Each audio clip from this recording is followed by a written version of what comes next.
to the prelude to the new A Song of Ice and Fire campaign.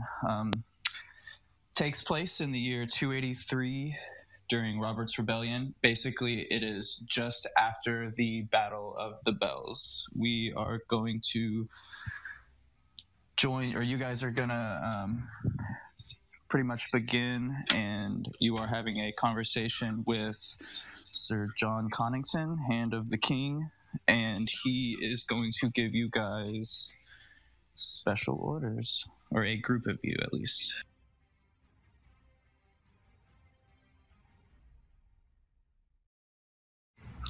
Basically, you guys can go ahead and introduce your characters now. Just go from left to right. So Tet, Walter, Major.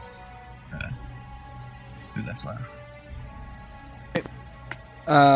My name is Sir Martin Mooten from Maidenpool. He is the uncle of what's his name? He is the uncle of the very well-known knight Miles Mooten, who was a squire of Rhaegar Targaryen. He has a second son. He's the younger brother of the Lord. He has a pretty bad reputation in and around the Riverlands. Some people call him the Madman. None of you would be real keen on what that is unless you have high knowledge, probably. But he is generally a disliked person, would be what you would know. He fights with a ball and chain, and is happy to cave in people's skull, and has been fighting at every battle he possibly can. He fought at Ashford, and now he's fought at the Battle of the Bells. Not sure what you know about the last few hours, but his nephew, Sir Miles, was killed. So he could be in a pretty poor mood. And that's probably all anybody knows about him. All right, Walter.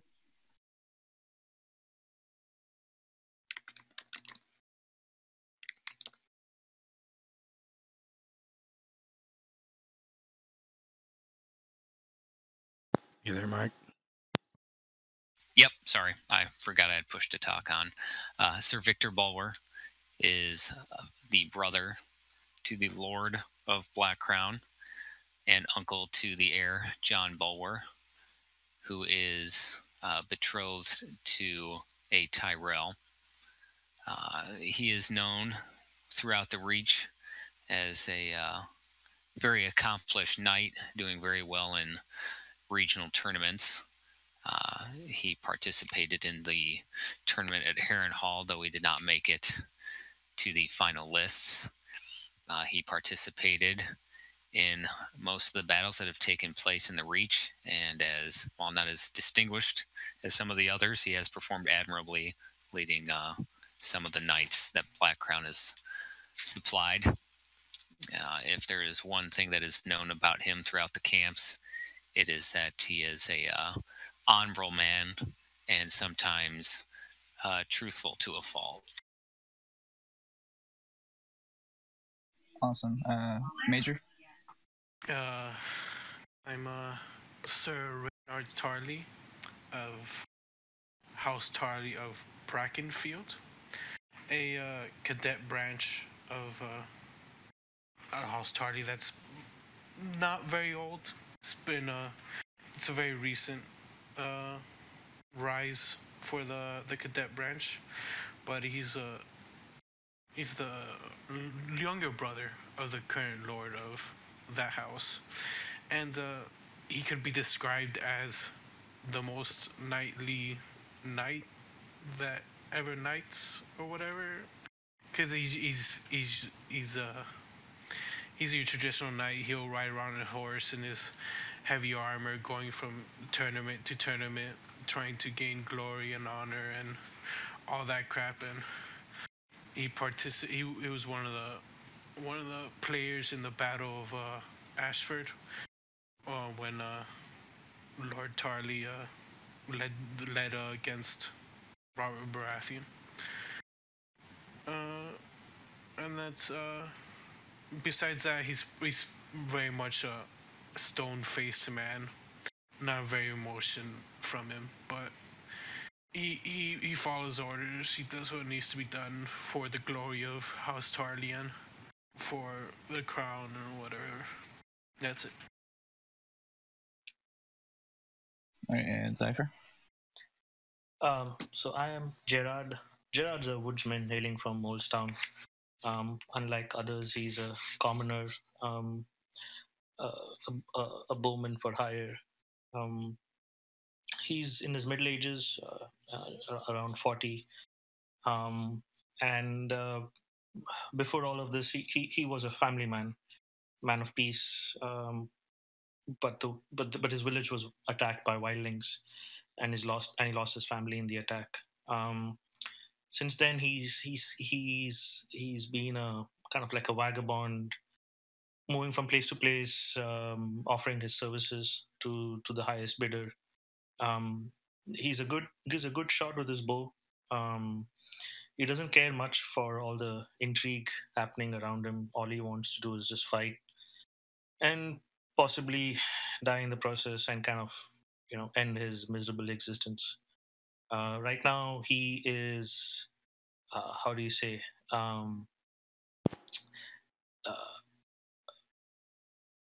like not reporting, but in the service of. In the service, yes, that's the exact word. In the service of Martin.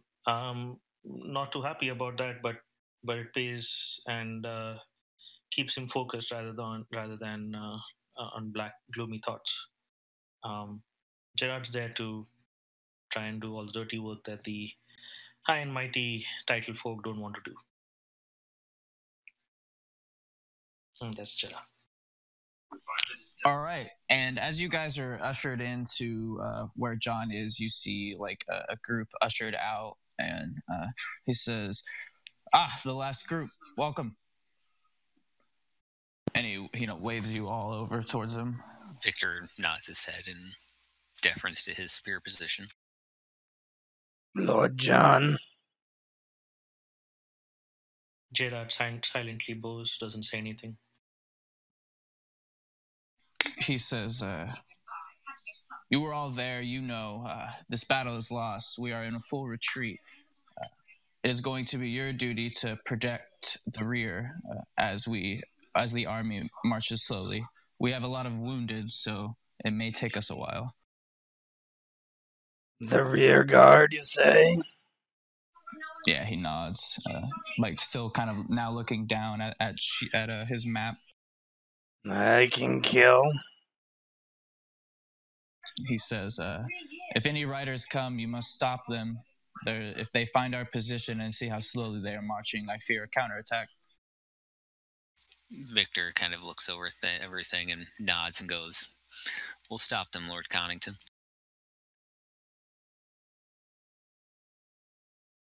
He nods and says, very well, the most eager group yet. You should make haste.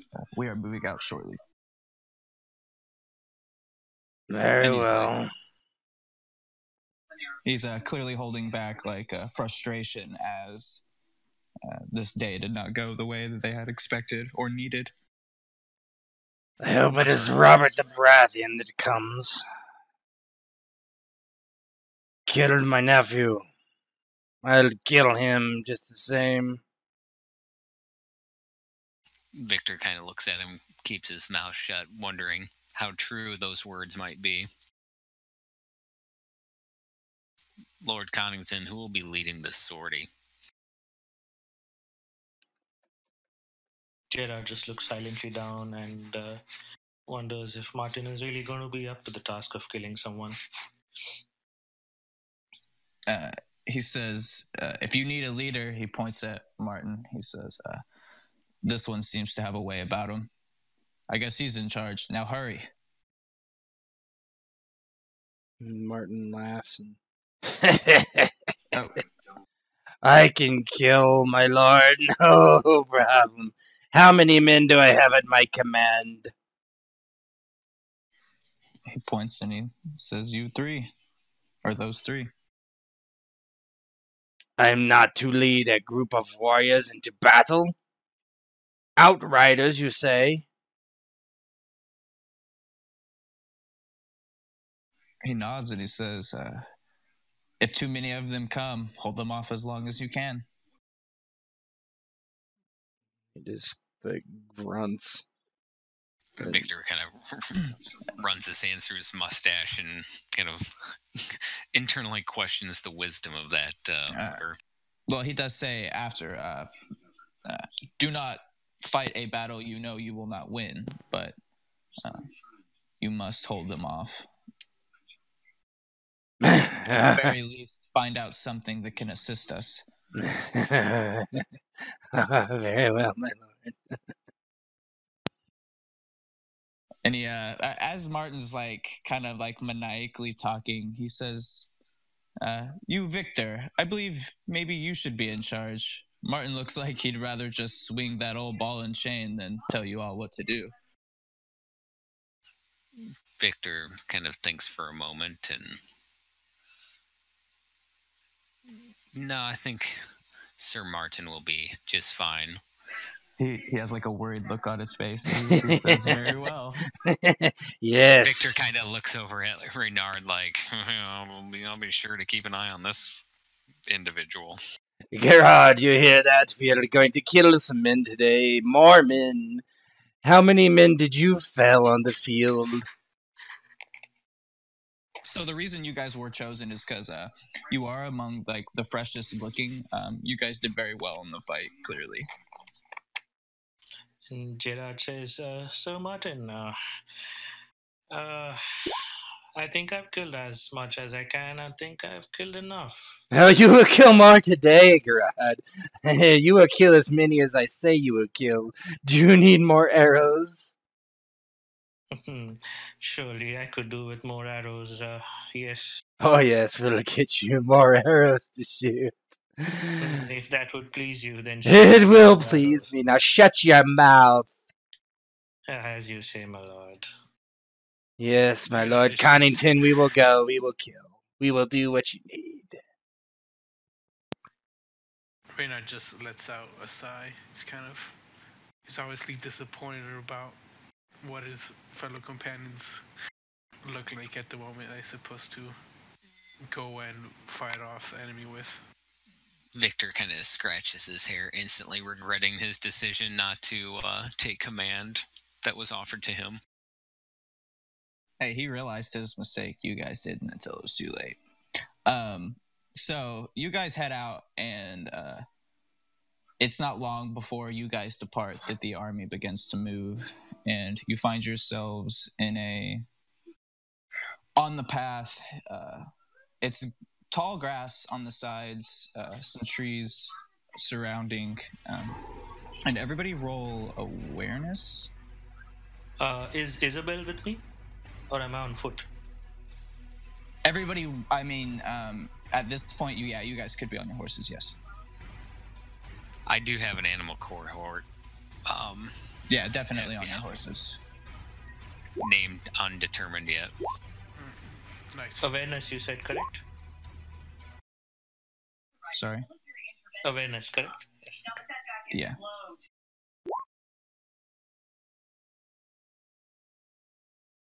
All right, so you guys...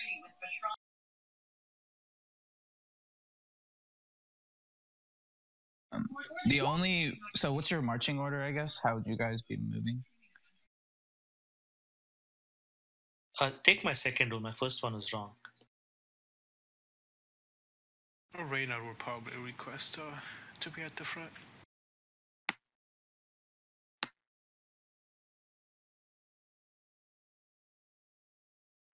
Gerard would be leading at the back, but flanking Martin so that he can cover Martin. I can't move Victor.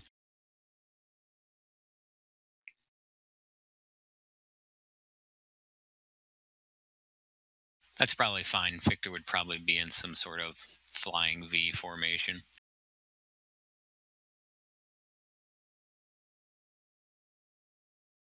I'm not sure why you can't. Again now.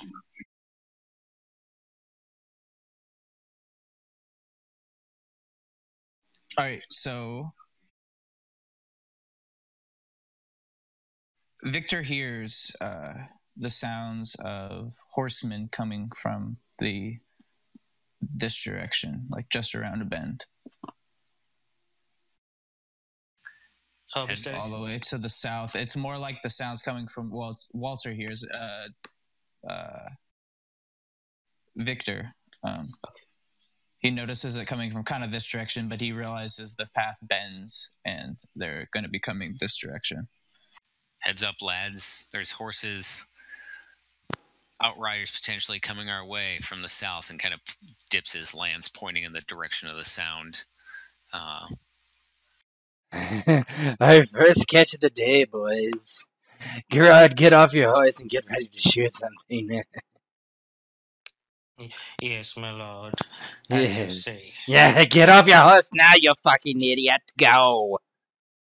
And Gerard kind of stumbles off Isabel and kind of mutters to himself, "She's a mule," and just low enough that he hears it, but nobody else. And he kind of just moves a couple of kind of steps to the side near the bush, and he will knock an arrow and kind of aim and cover the general area as to where Victor pointed somebody is coming from. And Martin immediately says, "You two ride forward." Victor kind of readies his shield and nudges Artax forward a little, getting ready to engage whoever he needs to. Yeah, Reynard just happily, without question, just rides ahead. He wants to be the first one. So go ahead and move forward a little.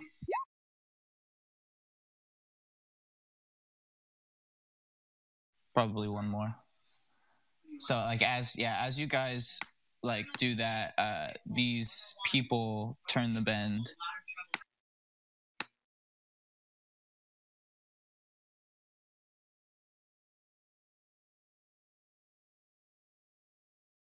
What do you mean, these people?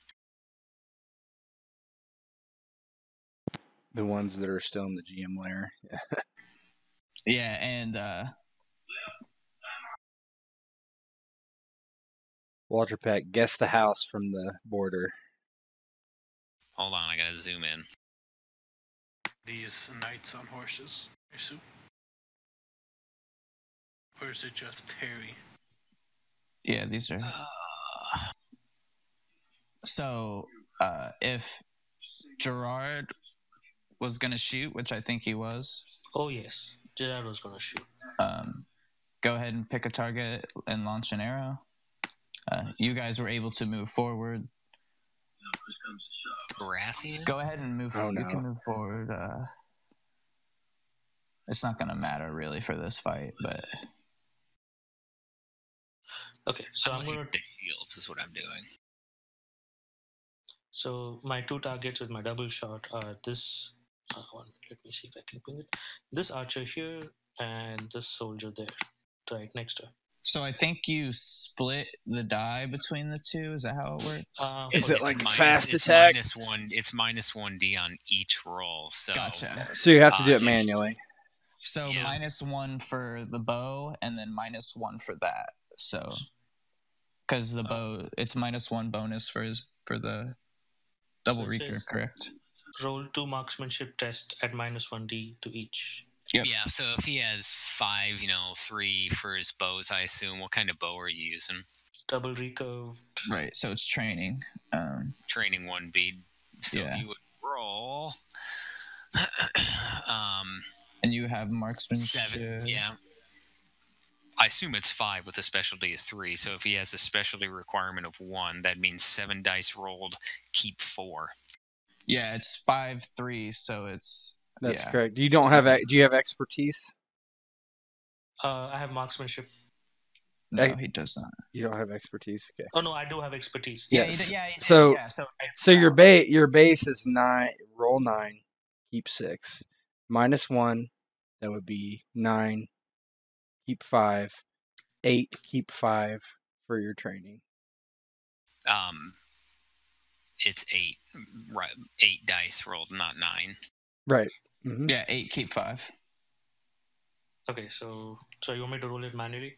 Yeah, you'll have to do a roll. 8d6, keep 5. Keep is just a K. K5. There we go. Yeah, and then you roll one more time. Mm-hmm. 21 and 26. On which two? The 2 closest to you? He said the archer and the soldier. Yeah, so back right. This guy, yeah, and this guy. Because it has to be adjacent. All right, go ahead and roll initiative.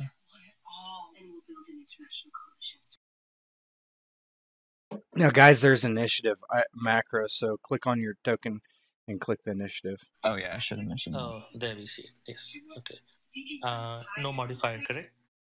That's right, but I don't think so. So the first guy had a combat defense of 8, so that is... No, I'm sorry. 3 degrees? Combat defense of 8, you said? Yeah. Yep. So you do... He's going to take a wound. Pretty sure. Or an injury. Are you giving these guys those? Oh, no, he wouldn't even have that. That's up to you, right? No, he wouldn't. He wouldn't. You're right. I already decided that. So he can just take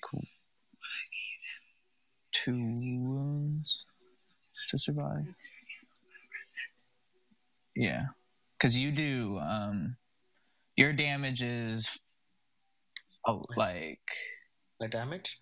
Yeah, it's the bow plus your athletics strength. So the base damage is 7 for the bow? I think that's the total. Okay, yeah. The Excel sheet says 7, yes. It might calculate it itself. Because I don't think a double recurve is 7. No, it doesn't. This thing doesn't calculate So is a double anything. recurve base damage 7? No, it's not. Yeah. The base damage isn't 7, but you add his strength. Right, which made its total 7. Mm-hmm. Yeah. So you did 20. Yeah. So he has to take. Yeah, 2 wounds to survive.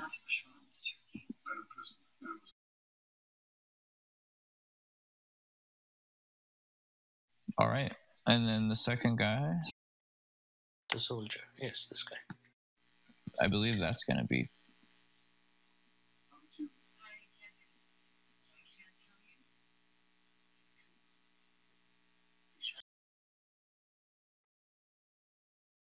That is also 3 degrees. No, it's 26, right? That's 4 degrees, right? Yes.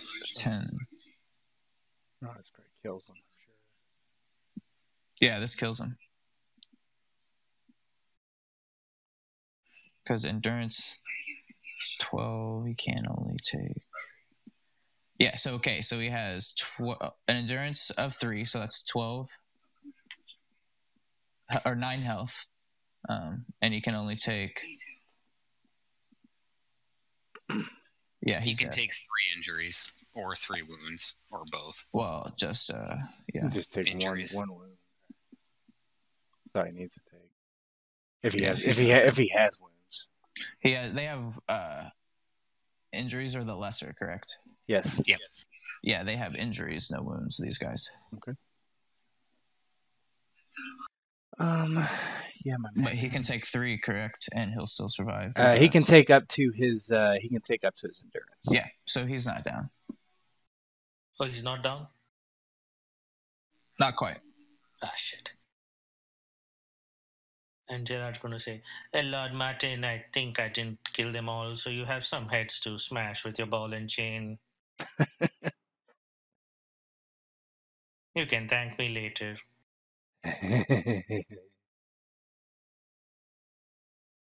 So the unwounded archer is going to get off his horse, fire at the. Wait, hold on. We don't have mine. I didn't roll mine. My initiatives having issues here. So you didn't roll. I'm trying, but the macros broke. So hold on. I'll just do Well, this. didn't yours says Gerard rolls initiative, or was that me? Mine said that. Okay. Oh, you might have had his token clicked Yeah. when you rolled Click 16. you gotta click your end token. So yeah, mine would be 7. So Walter's was a 14. Okay. Yeah, sorry guys. So are we using armor penalty to initiative? I didn't for them. Okay, so I rolled 17 then. Cypher. Lucky bastard.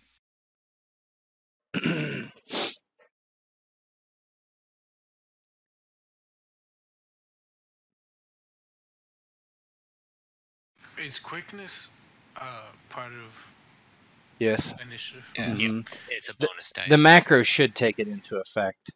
Yeah, I didn't. No, it didn't. Unless you have to input it because No. I only rolled 4 dice. Should have rolled 6. One of them. I can just roll agility.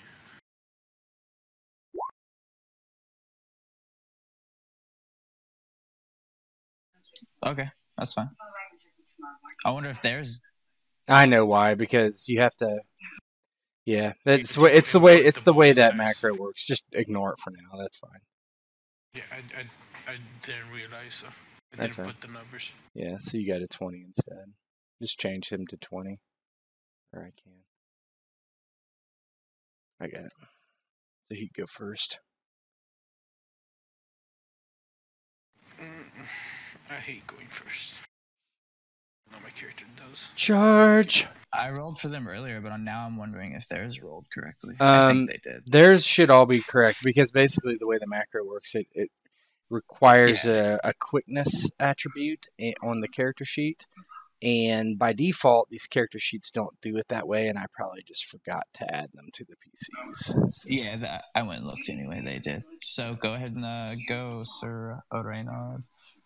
I'm gonna go right into it and go for Sir Harry with my great old lance.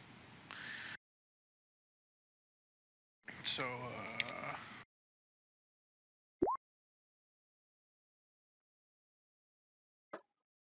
and I have strength bonus dice, so that's +1 damage.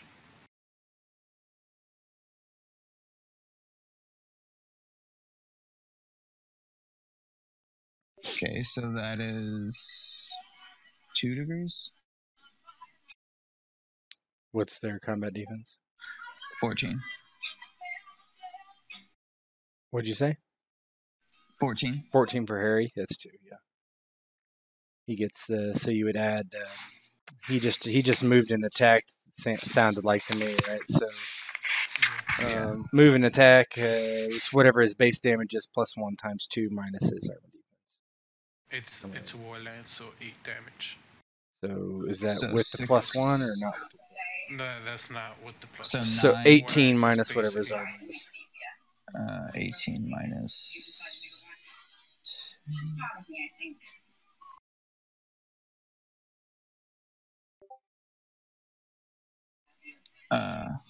That's not right.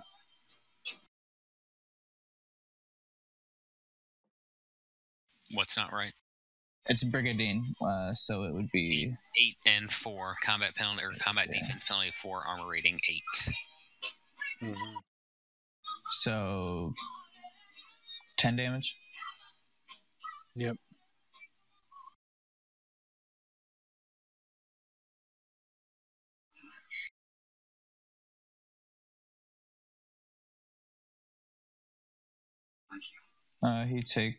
He'll just take 1. Actually, he won't do anything.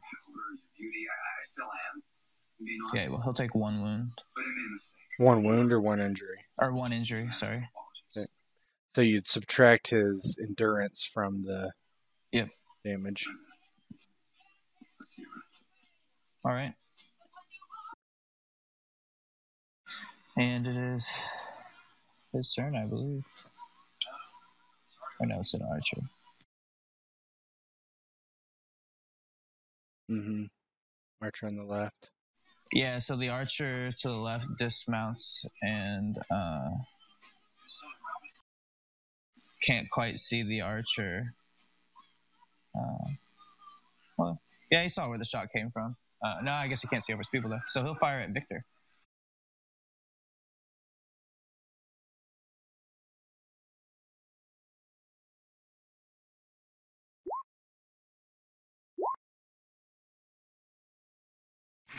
Victor, you're not on the turn order. Mm-mm. He rolled I saw. a 13.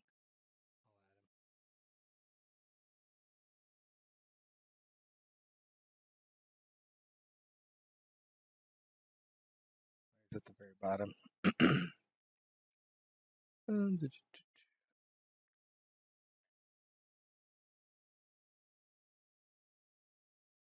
He's fine.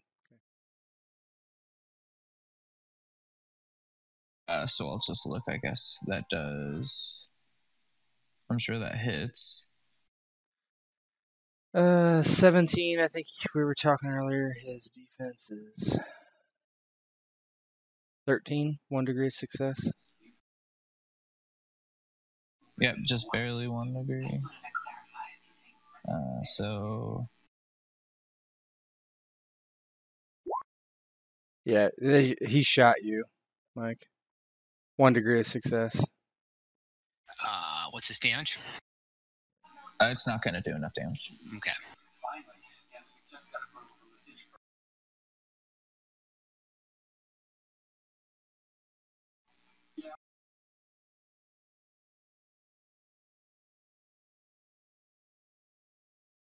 Yep, the archer shoots it, nails Victor, but just clinks into his armor, does nothing. Him, frustrated, he wasn't able to get a charge off, I guess, aims and...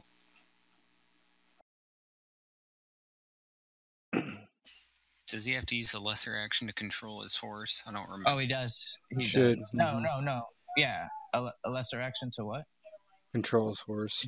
Oh yeah, to control it, but not because it didn't get not a great. Now, it moved basically. It's weird, right? So basically, the way it works is when you're on horse, you have to use a lesser action to control your horse, but the movement happens. Your horse does that without as your lesser action, essentially.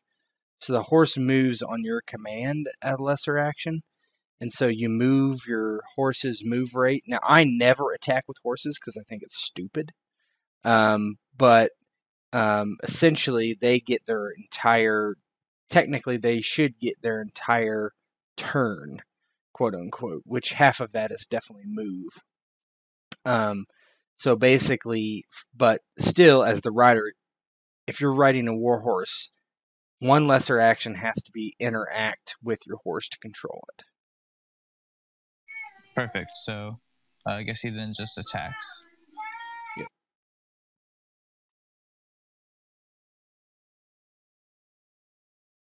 And all he has is his lance out, so he pokes back.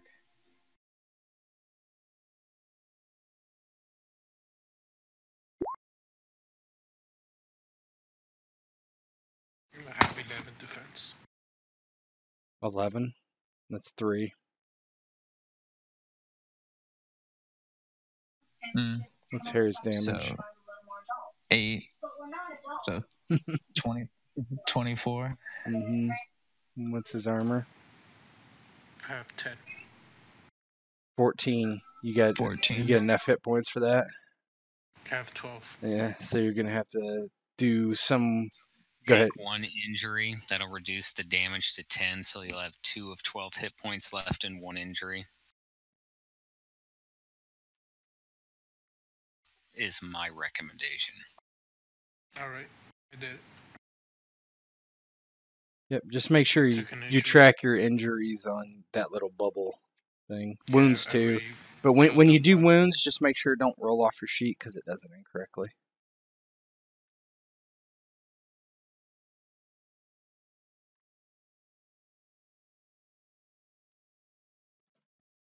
Martin is up. Charge. I'm going to charge the. Let's charge the knight.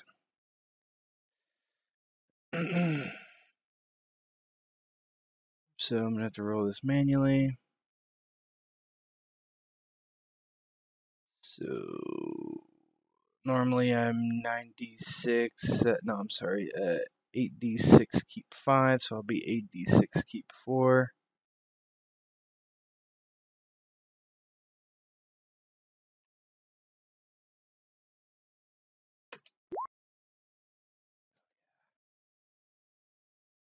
My lord. What's the guy's defense? 10. 3 degrees of success. My damage with a charge is 9.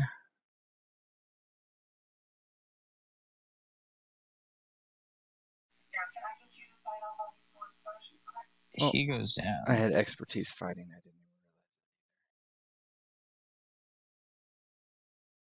realize. How do you kill him as you charge in? Oh, he charges in.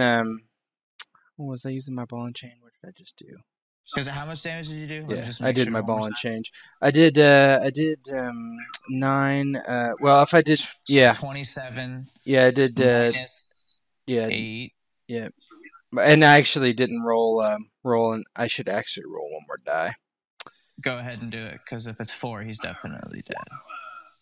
So that's to my hit. So that is not better than what I rolled. So it wouldn't matter. Oh, I keep it too though, because I have expertise. So I actually rolled a 27. Keep me honest. Yeah, Mike, definitely. He's dead. Yeah. So basically, he doesn't even charge in with his war lance. He charges in with his ball and chain. He's got it swinging over his head, and he just comes close and just swings the ball and chain straight over on top of his. Straight down on top of his helmet, and it like crumples in and just like makes a upside down bowl out of his skull. Kill them, kill them. Yes.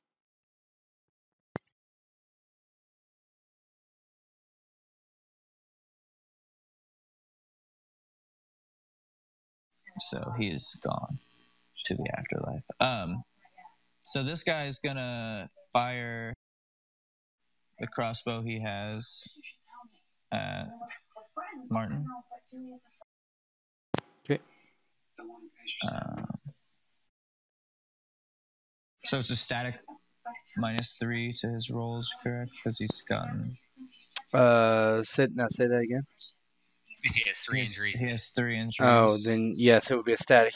I also have Sinister, I believe. So yes. So he takes a -1d penalty on his attack as well. So he would also keep 1 less die and -3 statically because I have Sinister.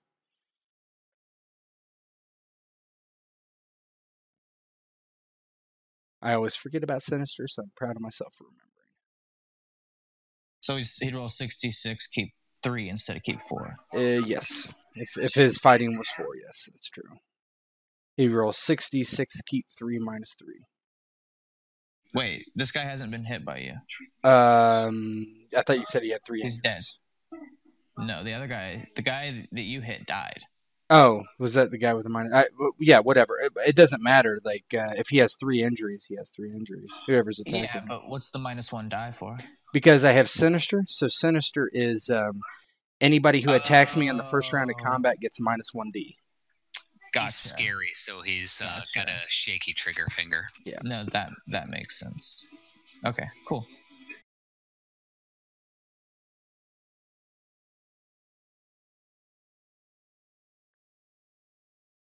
Walter Peck, this is Tristan with some different benefits, basically. I figured as much. So 14? 14, I think that hits. That hits 1 degree. For what, 5 damage? 4 damage, but it pierces? Yeah, it's still not going to get through. I have 6. I have a scale mail. Cool.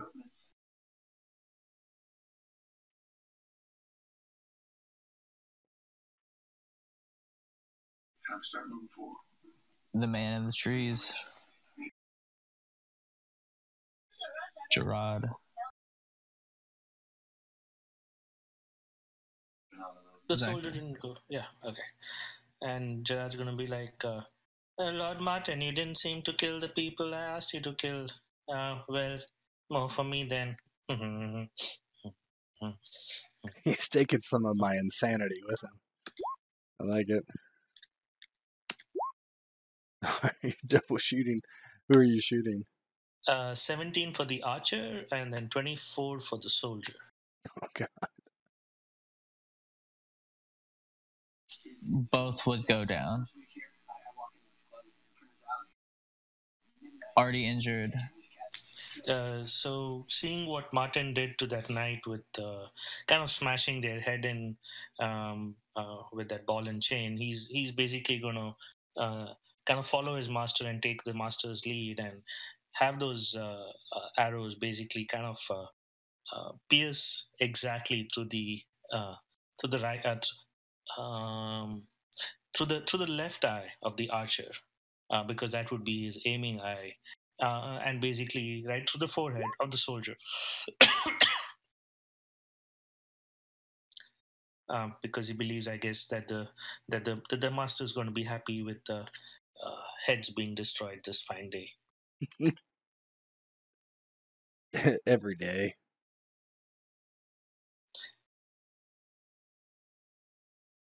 So the knight who's up now is dead. Me. It is Victor's turn. Victor considers attacking Harry, or the lead knight, but decides that wouldn't be terribly honorable, and instead charges the knight directly in front of him. Lands down, he hollers his house's motto, death before disgrace.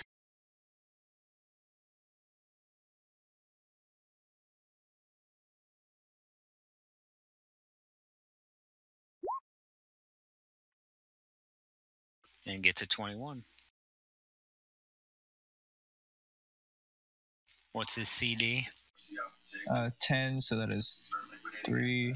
3 degrees. Base damage with the charge is 13, so that's 39 damage. And because he got 3 degrees of success, he's been impaled. Mm-hmm. Yeah, now he's dead.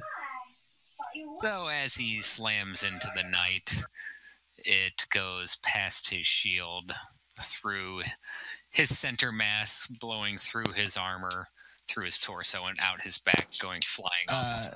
So the guy has destiny points. This would be a scenario that he could make that not have happened, or no? The knight has destiny points? No, never mind. He doesn't. He shouldn't. It says he does on his sheet, but I thought you meant Harry. I don't know what I was thinking. You said not Harry, but not Harry. Yeah. Okay, never mind. He's dead. Yeah. Stuck on your war lance.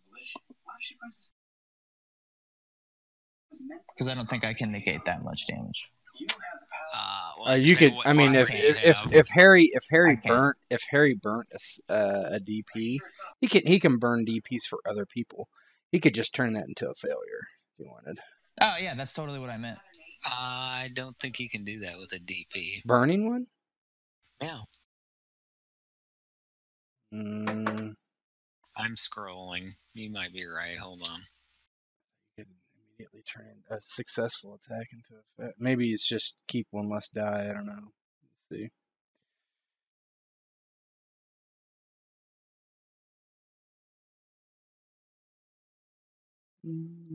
Let's see here. What page is it? It is page 72. I'm reading right now. Yeah, just to transform another character's successful test into a failed test. So there you go. If he burns a destiny He point. wants to burn one, yeah. Yeah, no, this guy's old, end of his road. This is one of the last things he expected to be doing for this war, and he's not ready to go down this day. Now, so he's going to use his only. Now, Victor could burn his own to negate that, right? If he wanted. Well, I'm not going to burn a destiny point on a freaking red shirt. Yeah. Yeah, so you just miss. I'll kill him his next turn. Yeah.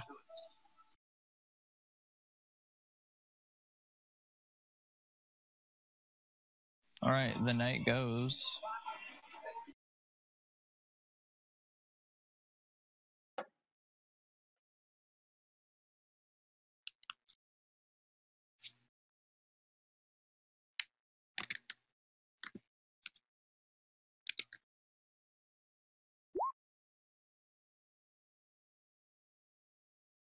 Probably 1 degree that won't do enough damage.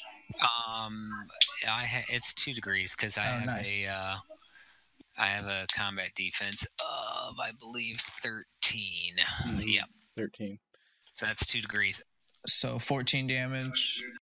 14 minus 8, 6 points of damage. So I have 6 remaining.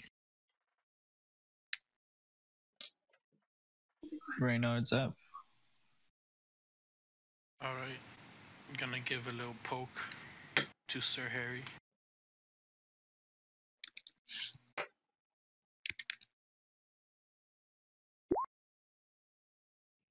Good roll. Luckily, it was a very good roll.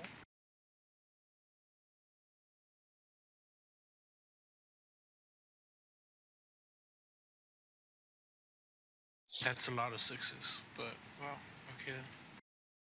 Yeah, how much damage is that? Holy shit, that's a... So wait, so that's gonna be. Holy crap! Yeah, that's 4 degrees. Oh, that's easy 4 degrees. Oh, You 10. Yeah. Holy shit! You dropped to 6 because you rolled so many 6s. That's probably the best roll I've ever seen, to be quite honest. That's the best roll I've ever seen. Jeez. So how much damage total? You're not charging, so it's a 9 times 4. 36 damage. 36. Yeah, he's gonna have to take. Yeah. You just take a wound and. Yep. He takes a wound. And it doesn't even matter because he can take a wound. Oh, you know what? Screw Harry. So this archer aims at Victor and shoots.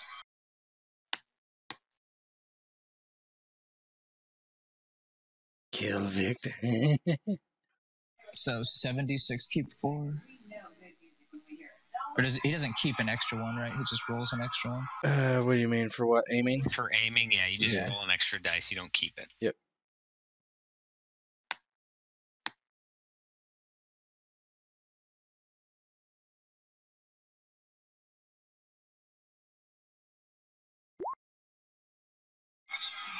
Who's got set? 1 degree. 1 degree, no damage, I'm guessing. No, probably not, because I think it's only 6.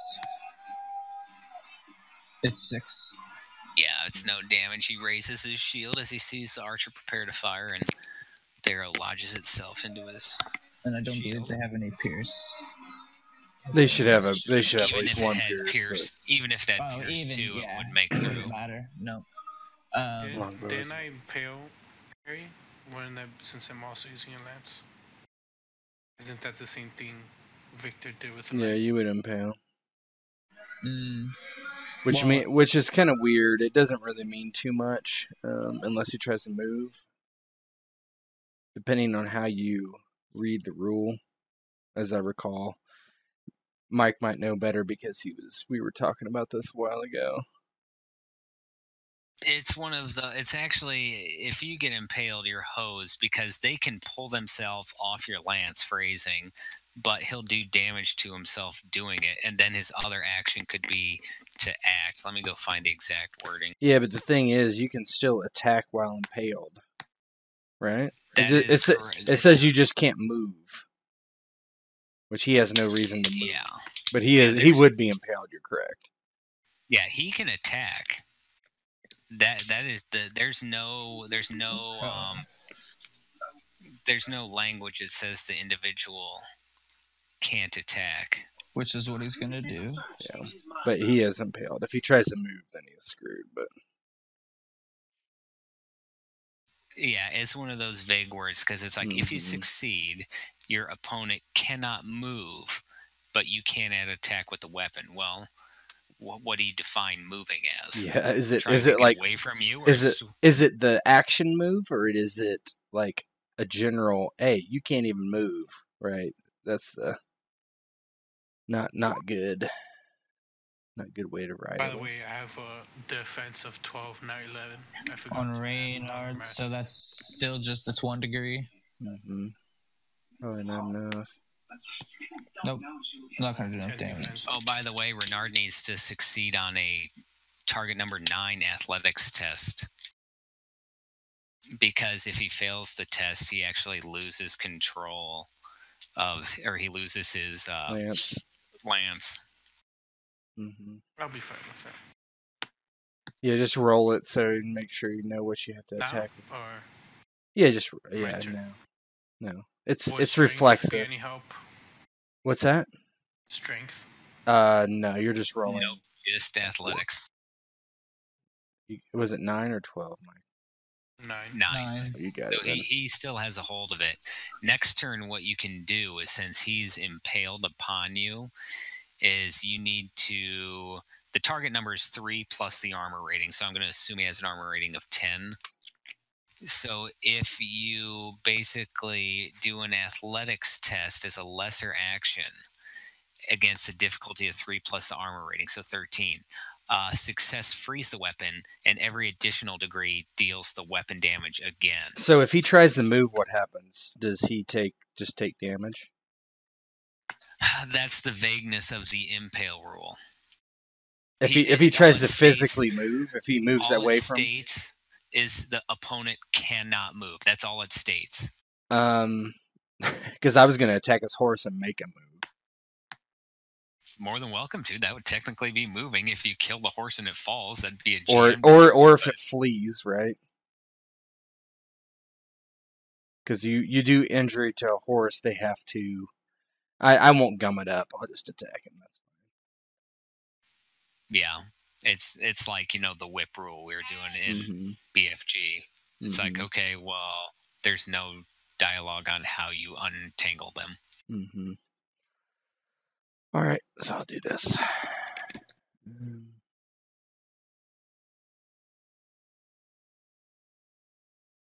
That's right. 9, 8. So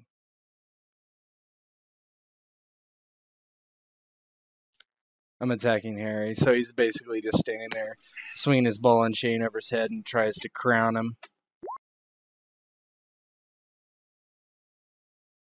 That's gonna be 4, I believe.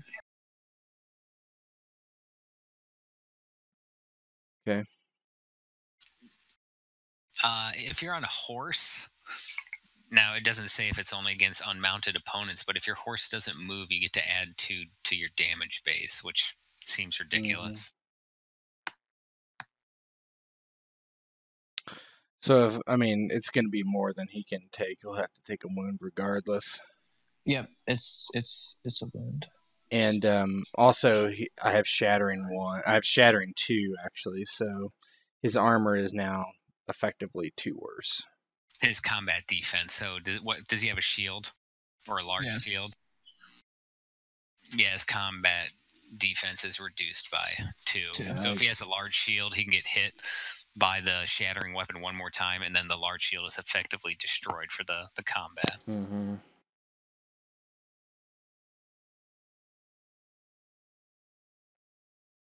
Yeah, these are a little bit more complicated rules than I expected to have to deal with. Cool. Right? So it is Gerard's turn. Oh. Yeah, shoot them. Lord Martin, what seems to be taking so long? I'm gonna beat your ass when I get back there.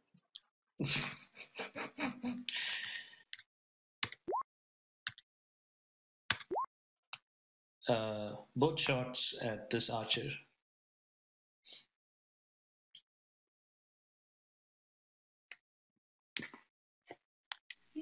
Shouldn't he be shooting 1 less because of training on the bow? I don't know what it all is. So it's marksmanship 5, bows 3. He has expertise too, though. He has Do you have expertise bows or specialty in bows? Both, I think. 3B, 3B in bows, and then I have the quality of expertise. Yeah. Okay, so then you're rolling the correct amount. Okay, cool. So both of those hit. I assume one on Harry and one on the other knight. No, he said both on the archer. Both on the archer. I don't think you could hit him from there. Everyone's on horses. Give him +5 cover. That's what I'd do. Yeah, okay. That's so basically, he would get 5, add 5 to his combat defense. That's big time cover. That's what it is in the book. +5. So those are going to be.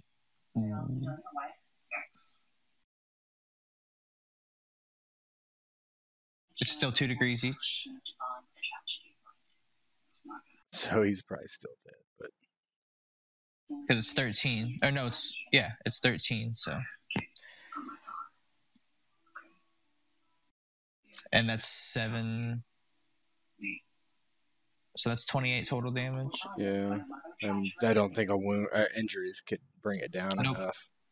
It could not. So this guy goes down.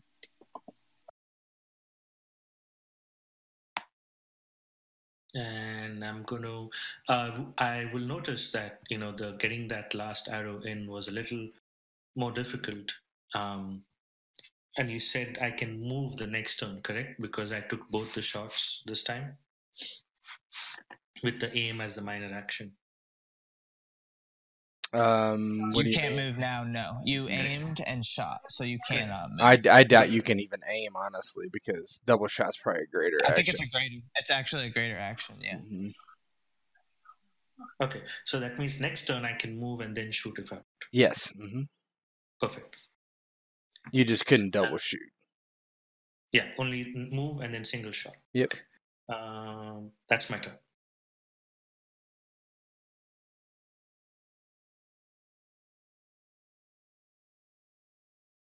Victor?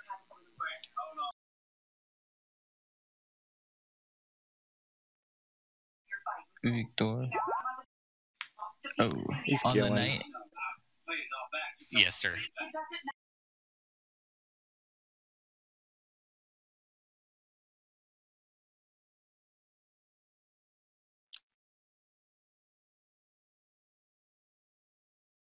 Where did Cypher go? He left. Huh? I'm here. That's 4 degrees. You're off. You left roll 20. Because it's 10. It's 11 base, and I'm on top of the horse, so 13. Do what? Even without the +2 being on a horse, that's 26. What is that? How many degrees? I was just saying his combat defense was 10. Well, then that's 4 degrees. So that's 44 damage. That's weird.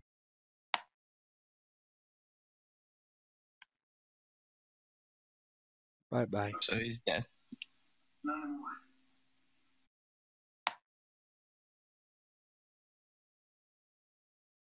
Let me finish off this Harry guy already. Jeez. I think you are up next, right? Yeah.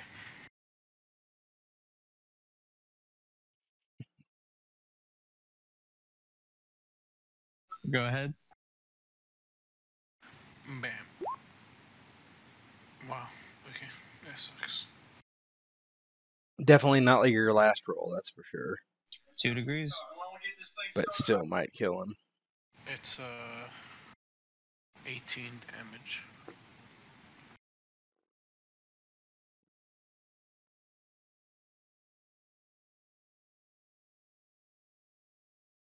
No, he can still take another injury. Jeez. Because he has 4 endurance. You mean wound? Right. Wound, yes. Yeah, but he's not gonna be rolling much. No. But he does it.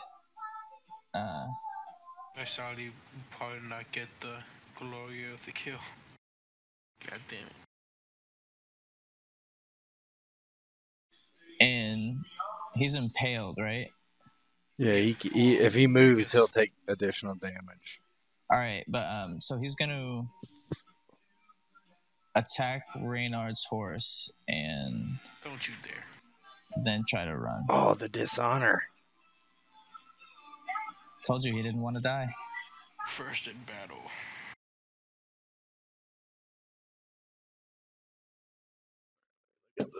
So I don't think I can even hit your horse. What kind of barding do you have?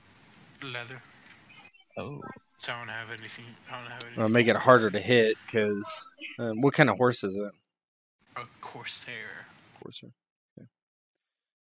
So those have decently high defense. Where's steeds? Courser. So with leather armor, if it's so it'd be 9. He had to hit 9.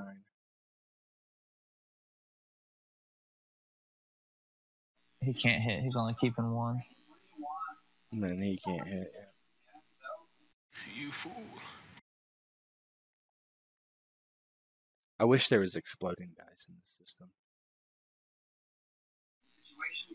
So he swings, and then how much damage will he take?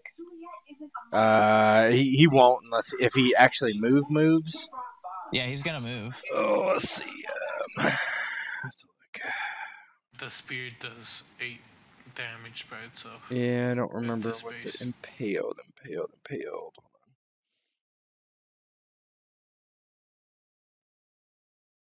I don't think he can move. And the impale description doesn't say anything about taking damage if they move. Yeah, you get 3 or more impale. You drive your weapon through the opponent. You must immediately blah blah blah. Failed test indicate you're disarmed. Blah, blah. If you succeed, your opponent cannot move, but you cannot attack with that weapon either. Which you shouldn't have been able to attack with it. But to yank a weapon free, you must succeed an athletics test with lesser action. So he technically can't move. Well, wasn't that the point of the athletics test to pull it out so he's not impaled?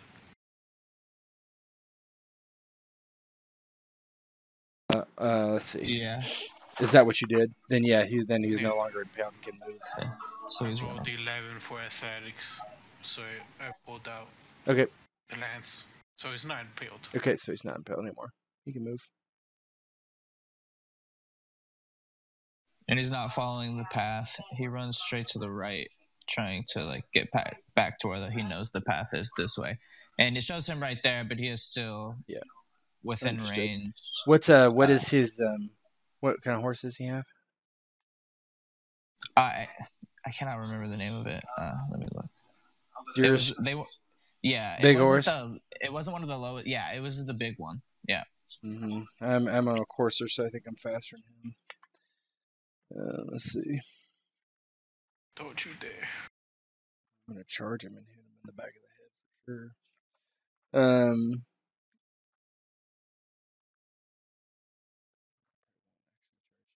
sure. So if he is on... Sorry. He's in a deer steer.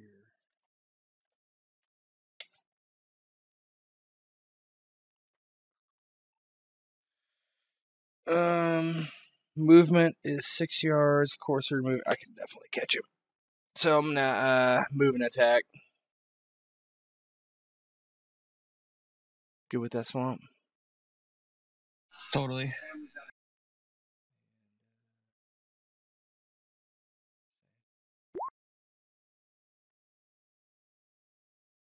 Yep, he's dead.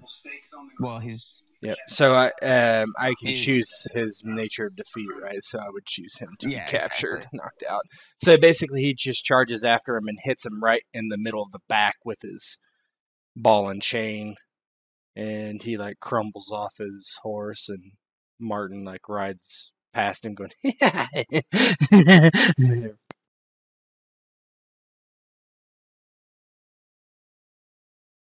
Yeah, and I mean, you knock him out, I assume. I mean, you hit him in the head, right? I mean, no, right in the middle of the back. So. Oh, okay. So yeah, you knock him off his horse, the wind out of him. Probably breaks his spine. I mean, yeah. He hits the ground, and you just hear nothing but gasping for air. Still alive, but yeah, he kind of rides back towards Gerard, not really worrying about thinking he's dead, essentially. But I don't know if Mike is back from changing poop, but I guess not. Martin's like, hey, Gerard, you shoot the bow well. Yes, Master. I know you like to see heads rolling out in the battlefield, but I thought you were a little slow today, as in your bones aching. Oh, he From the punches you last one. directly in the face with his gauntlet fist. Like, ugh. Oh, Master, I ask it from a concern about your well-being. You shoot well, but if I take your eyes out, you won't shoot very well anymore. That may be true, Master. And then I'll put you in the brothels of a King's Landing as a freak show. What do you think they'll fuck first, your eyes or your mouth? And Gerard's like... He turns his horse around and just like leaves you back there and kind of rides back up to the others and goes over to Renaud and he's like, who is this? What are we going to do now? We've done Lord Connington's work. We might want to wait until Mike gets back. I don't know. He'll be back momentarily, I'm sure. Do these do they have like a sigil on them? Yeah. You might not recognize it. Why don't we roll? Yeah, go ahead. It would be history. You can do knowledge, or we could do status. Knowledge or status. I'm not gonna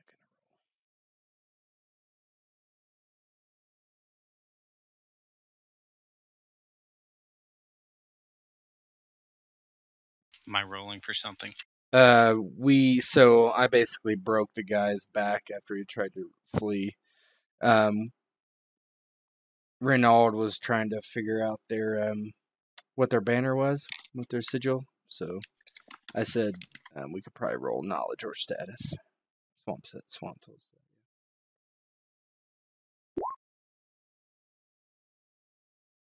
And 9 is challenging, so.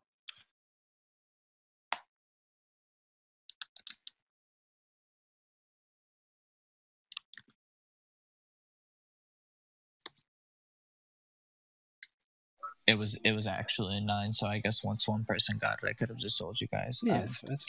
And what the house he's from and the sigil he has might not necessarily be the same. Because to just refresh, we talked about. I know what house he's from, but he would probably have. He would probably definitely have. He would have that and his. He probably would be that. Yeah, and maybe he would have his overlord's banner. So that's what he has. It's House Mud. Mud. What? I thought the Muds were like extinct, but aren't they like way before Aegon Targaryen?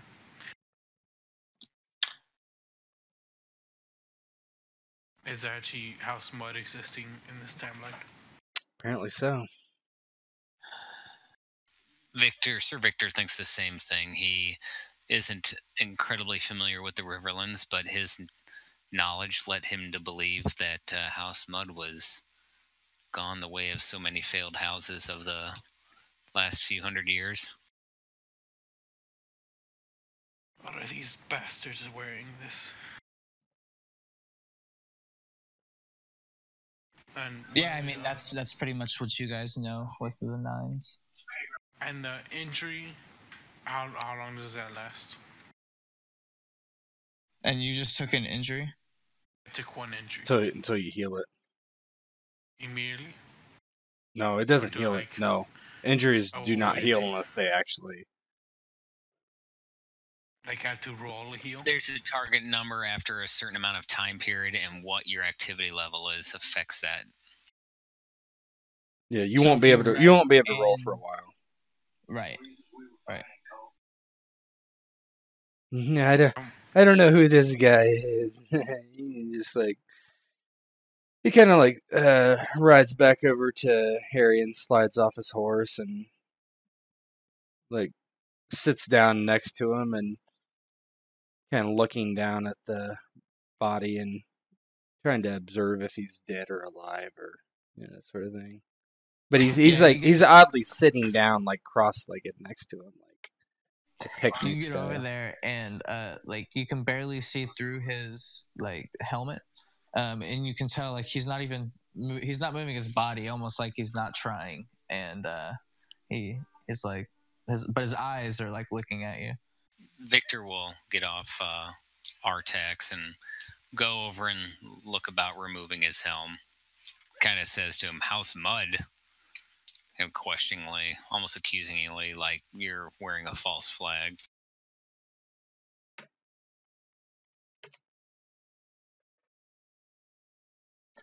And he just looks at you. I think he's hurt. He better be after all those stabs. You stabbed him? I didn't even see.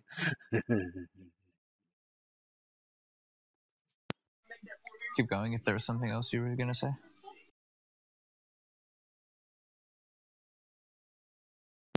Me or who? You guys. Yeah, I thought somebody else was talking. Yeah, go ahead, you guys.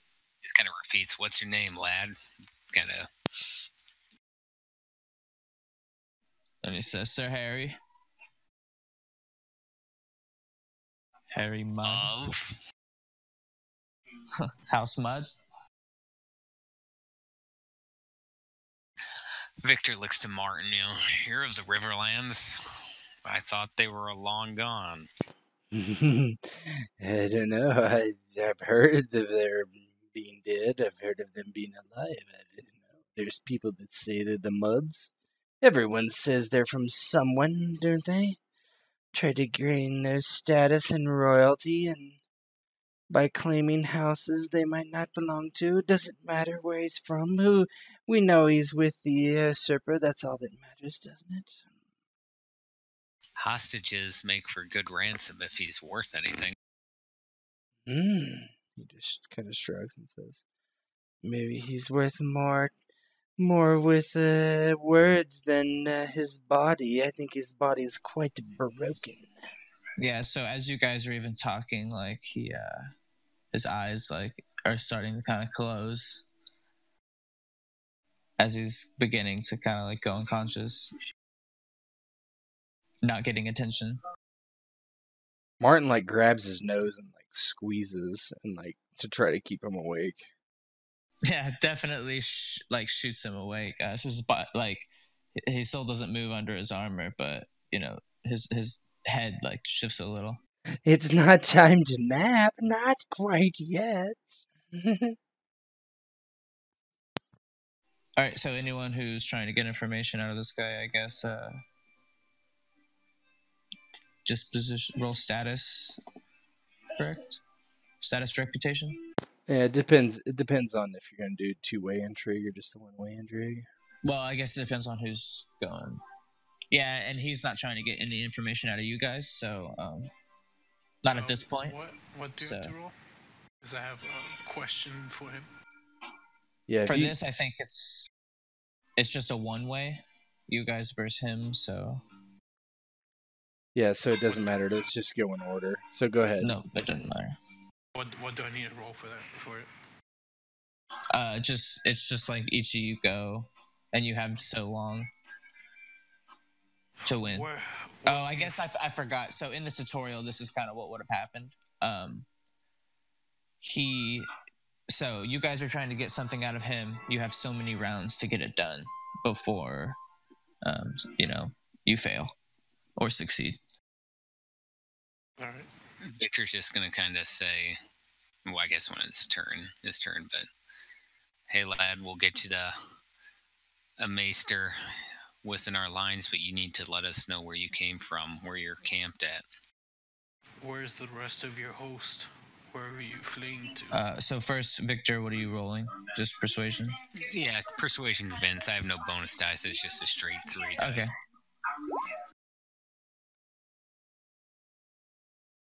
I believe that is 1 degree. So what's your? What are they using? You guys need to. It's convince. So it's yeah. it's something. It's will. Will's convince.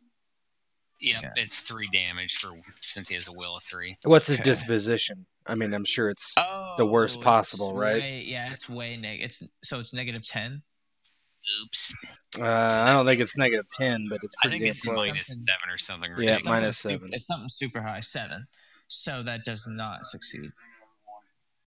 It's his damage reduction is. Well, either way, a persuasion that would be on your initial roll that wouldn't have succeeded. Correct? Well, that depends on what Victor's disposition is. So mine is indifferent because this is just a war. I have no. So it's 0. Personal reason to hate him, so it's a 0. Okay, cool. But yeah. So my damage, though. His damage reduction, if it's malicious towards me, would be 7, which would mean I do no damage. Okay. So crazy. Oh my! Victor asked him, like, do I get to say it again and get a second chance or something? Yeah, everybody rolls separately for their own thing. Yeah, you can repeat what he says and try to get through to him in a little different way. He always. If you don't. What did you gonna say? I was gonna say if it doesn't succeed next round, I'll look at some of the other things to reduce his defense and whatnot. So Reynard he's down his horse. He's pointing his lance down at the bloody body of Sir Harry. He's like, "You obviously have a desire to live, lad. So tell us where you're going, and we'll make sure a maester gets to you soon. Maybe you'll live out the rest of this war. Tell us where you're running to." All right, roll it.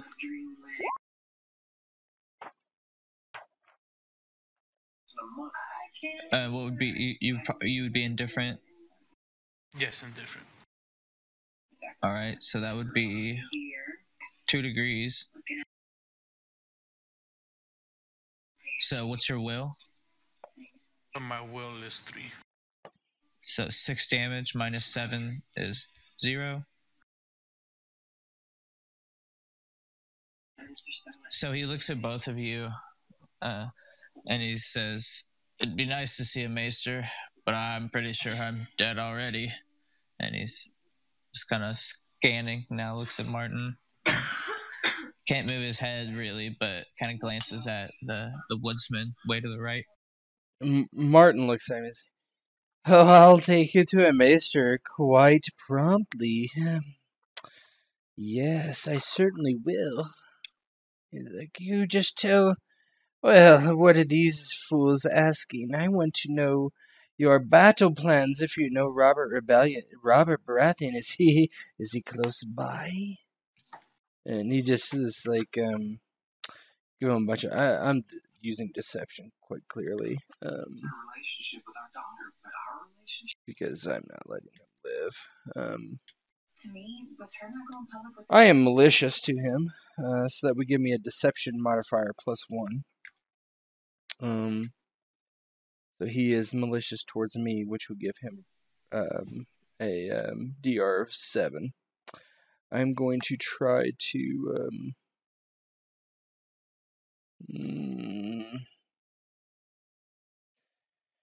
I'll try to intimidate. Yeah, but if you don't tell me, you see this, and he kind of swings his ball and chains around. I'll bash your balls before you die, and they'll pop like grapes. And so I'm gonna roll persuasion. So you're rolling persuasion, not deception. Well, yeah, it is deception, right? So so it's. Oh yeah, you're right. I can't do that. I was gonna say I didn't think you could Nope, deception you're right. intimidate. I just do straight deception. So.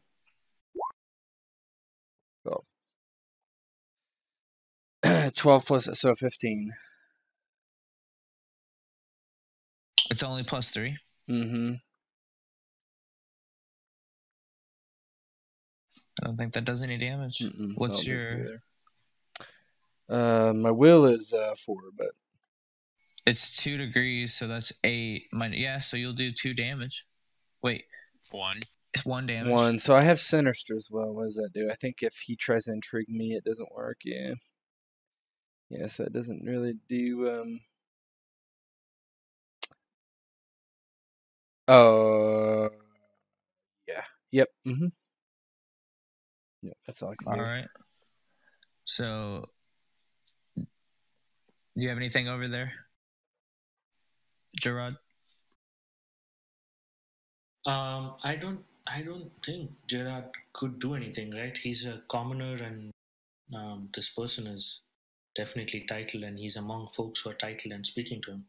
I mean, he's dead. You can do whatever you want, but I don't know if it's gonna work. At best, you could assist someone, and that would provide half your percent. Yeah. So exactly. There's things like assist.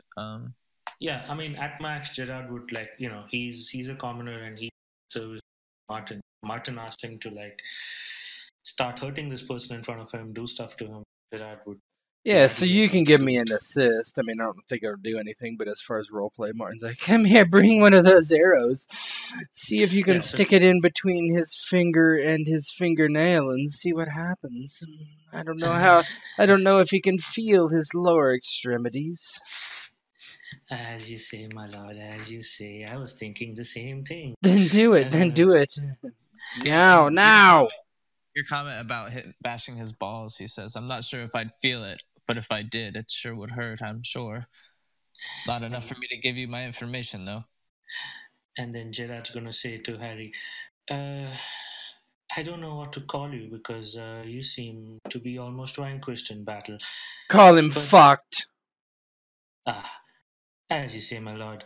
So, fucked, you see, when an arrow is pierced between your fingernails, it is quite painful, I tell you.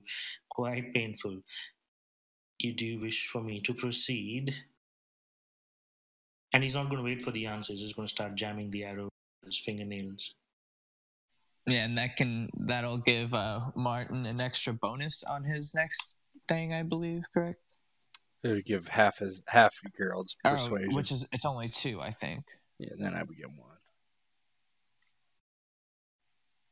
Your persuasion is 2, right, Cypher? 1 minute, let me check. Yes, my persuasion is 2. Perfect. So round 2 of the intrigue.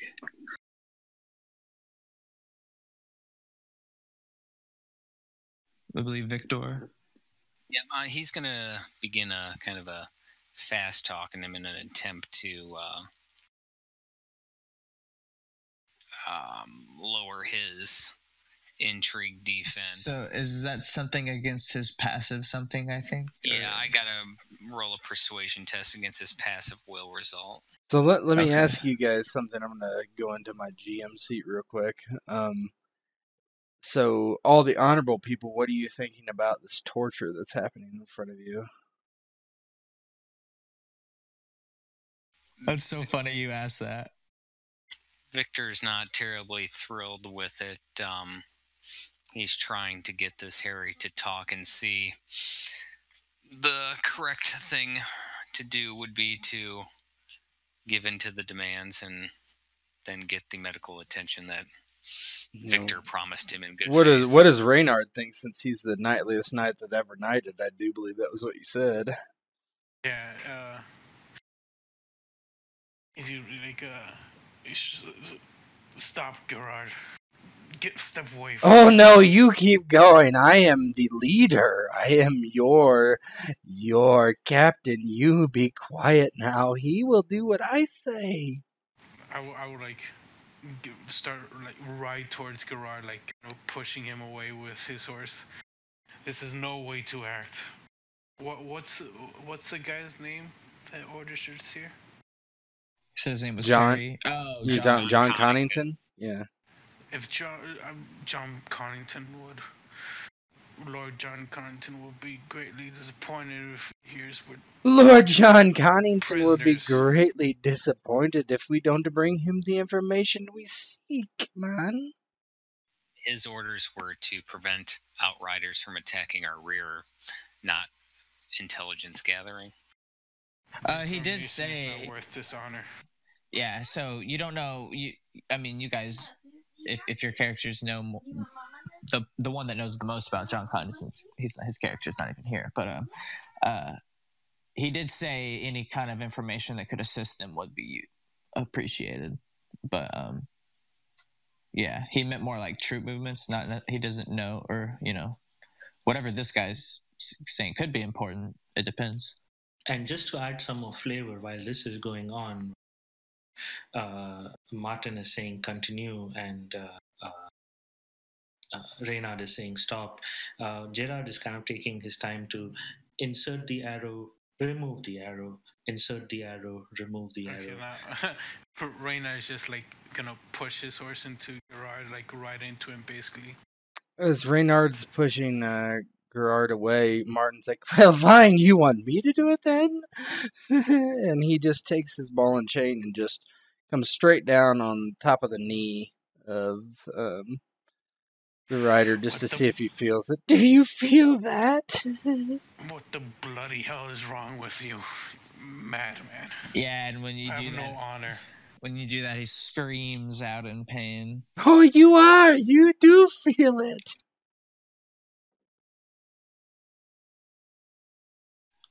And he looks much closer to death now. He looks ready to die. He was hoping to lay there and get help at some point, but now he's looking real bad. Get him on the damn horse and take him to the camp. Victor kind of puts his hand up to Martin, and he's like, that won't solve anything. I'm trying to get this man to talk. Do you know another way? Do your fast talk, and then that, I assume, Martin, that's your role of some sort? Oh, I'm just torturing him for fun. Oh, okay, that's fine. But yeah, I'll roll with that. That's an intimidate, obviously, just smashing his knee. So that succeeds. So that lowers his combat defense? That lowers his intrigue defense by his cunning rank. By his cunning rank? His cunning rank is lost from his intrigue defense until the end of the next exchange. Okay, so the end of your next exchange? Or? Yeah, basically when it becomes my turn again. Okay.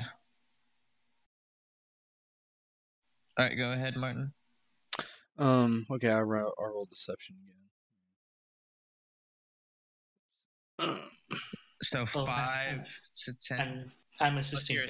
Yeah, so +1. So gonna be that. Actually, that helps because it went from well, it wouldn't have mattered. It's still 2. So that's 2 degrees. Mm-hmm. Which I believe was 8 minus 1. My will is 4. Or minus 7. Yeah. Oh, but his intrigue is 5 now. Yeah, that's why, right? It was 2 degrees, right? Mm-hmm. So, 2, or yeah, 1 again, minus 1 again, and it is Reynard. It's my turn to convince him, I guess. Yep. If you want to, if not, you don't have to. Good sir, just tell us where the host is, where you're going. I do not wish to see you hurt by this man again. I promise to get you to a maester once we get back to camp if you tell us what we need to know.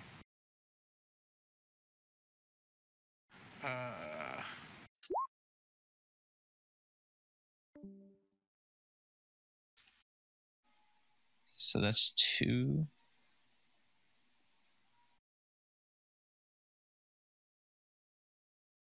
Zypher, you dropped out of roll 20 again. What the hell? Oh, actually, you didn't. I'm sorry. It was No, that was Doc. Oh, the doc jump in. I'm sorry. That's fine. So what is your convincing? What's your will? 3. So no damage.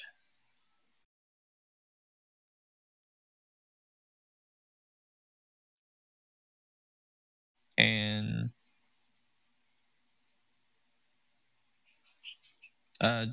you assisting again, Gerard? Yeah, I'm continuously assisting my Okay, master, cool. so, Okay, awesome. There is no question about So, round 3. As his light begins to fade. Well, just using my role play of me bashing his leg.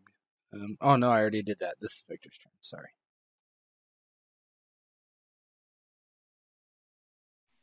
It says the end of the next exchange, so I think Victor gets the advantage to his defense as well. So that's the. Are you persuading? Yeah, I'll do persuade, convince if I don't need to fast talk him.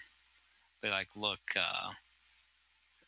I'm not going to strike down my ally, but I highly advise you to talk before he smashes that other kneecap. There's still a chance you can walk again.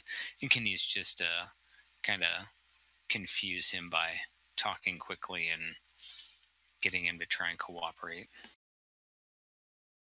All right, so that's 15 minus. Oh wait, nothing minus. That will be 3 degrees. So that'd be 2 damage. 2 per degree. Nice. 2 or total. 2 total. It's 2 total damage. Right. If it's 3 degrees, it's 9 damage minus 70. Because he had a 5. So. Yep. Mm-hmm. But now his defense is back up. Just a little.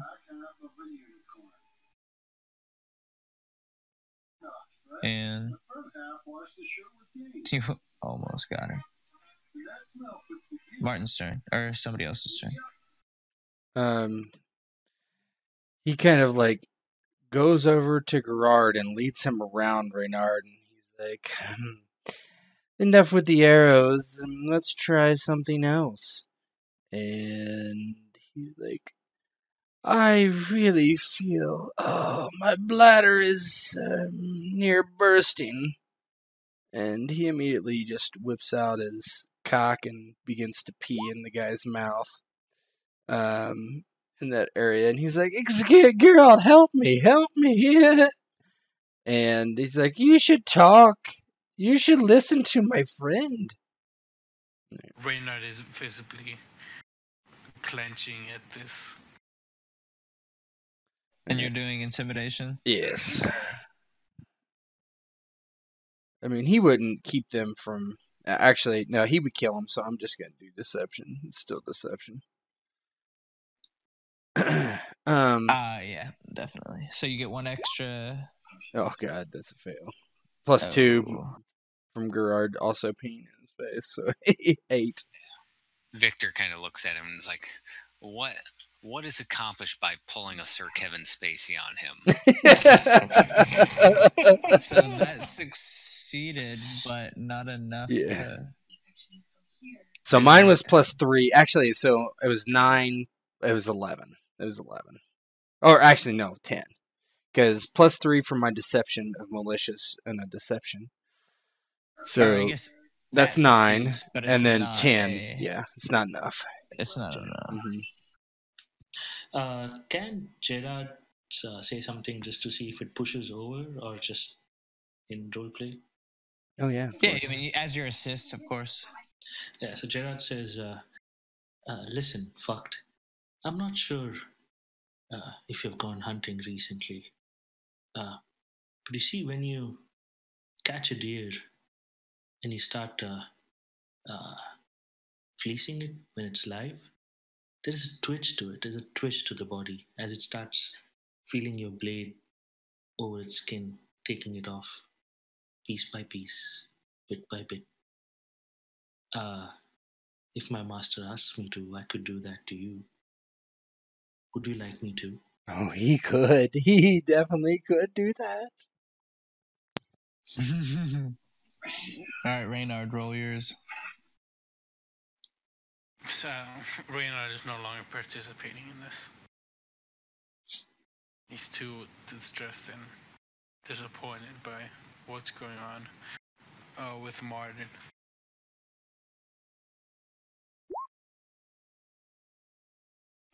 All right, fourth round, and he like his eyes were kind of like closing, and he's been responding to the pain like less and less, and now he looks like it's his last moments to tell you what he wants, or tell you guys what you want before he passes out.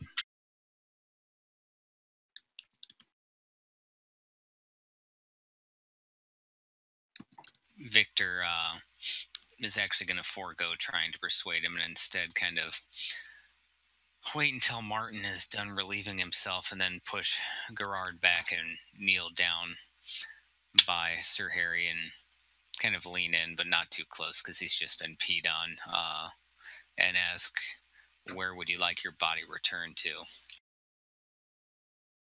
That's pretty hardcore. When this is all over.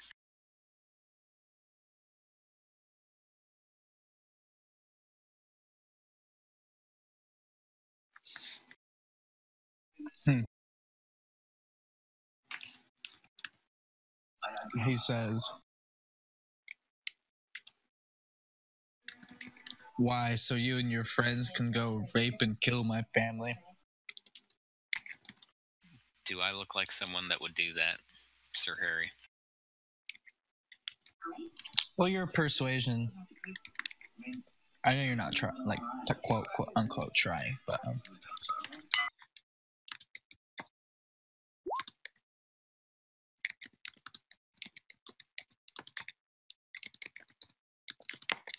and what is it, Will? Trying to decide if that would have been a convince or not. Probably a convince. I don't know. Could be. It could be about anything. He's not bargaining, intimidating, seducing, or charming. He's just trying to convince him to tell him where, he wants his body returned. So I'd say Will.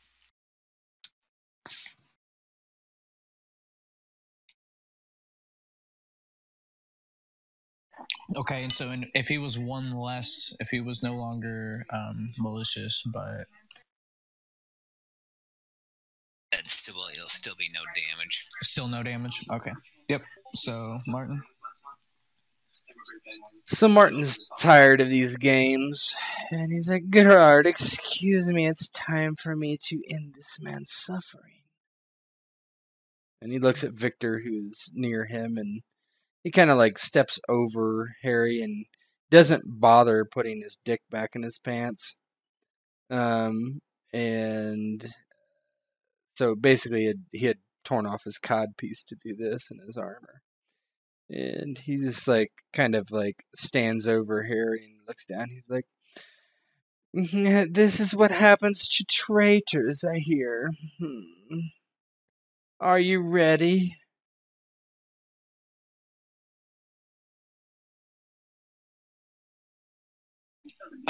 And you're holding the weapon over his skull, basically? Well, I'm just straddled him, right, with my ball and chain at my side. Yeah, and he just sighs, and he says, as ready as I have ever been, I guess. Good. And instead of hitting him in the head, he hits him, like, he swings his ball and chain down, like, at his elbow, shoulder area. And he will basically swing his ball and chain as many times as he can at all the... Reynard is gonna end his suffering immediately and just stab him in the back of the neck or whatever. Seeing this, he's not gonna let it go on. Okay, perfect. So as the madman of Maidenpool is just beating this, basically defenseless knight to death, Reynard comes in and slits his throat mercifully. Martin You turns real and looks. bastard. I am not a bastard. I am a mutant. I am most highborn. We've accomplished our task, have we not? In the most dishonorable way possible. He just like, I was not told to be honorable. It's not something you need to be told to do. He seems unimpressed. Gerard, we should head back. How many? Let's take ears as trophies, shall we? Oh, I thought you would never ask, Master. Trophies are so much fun. You can have a nose. You will not do that. That's one step too far. Beating him to death is one thing, but desecrating their bodies is one step too far. I won't allow either. So Gerard is going to go ahead anyway, and because he can't not follow his master, but you guys are welcome to, like, out of game. You guys are more than welcome. Yeah, Martin holds his hand up to Gerard, and he's like, "Hold, I order you to head back now. Isn't that what Lord John said? I was your captain. Head back to Lord John and report what's happened here." He kind of gives this big Cheshire Cat grin type smile. Or will you dishonor yourself? Who are you saying this to Gerard? I'm telling you both.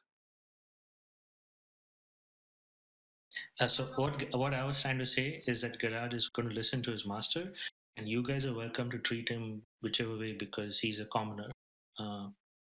So he's going to proceed, and if you feel strongly against it, Reynard's gonna. Well, Victor told, or Martin was saying not to. Yeah.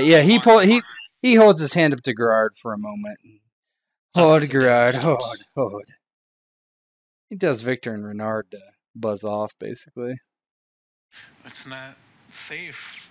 Using his cat. Enemies out here. You yes. Well, if you were entitled to the Lord Jon Connington's expertise on your warfare, perhaps you would have been put in charge. But no, I believe you need to leave now.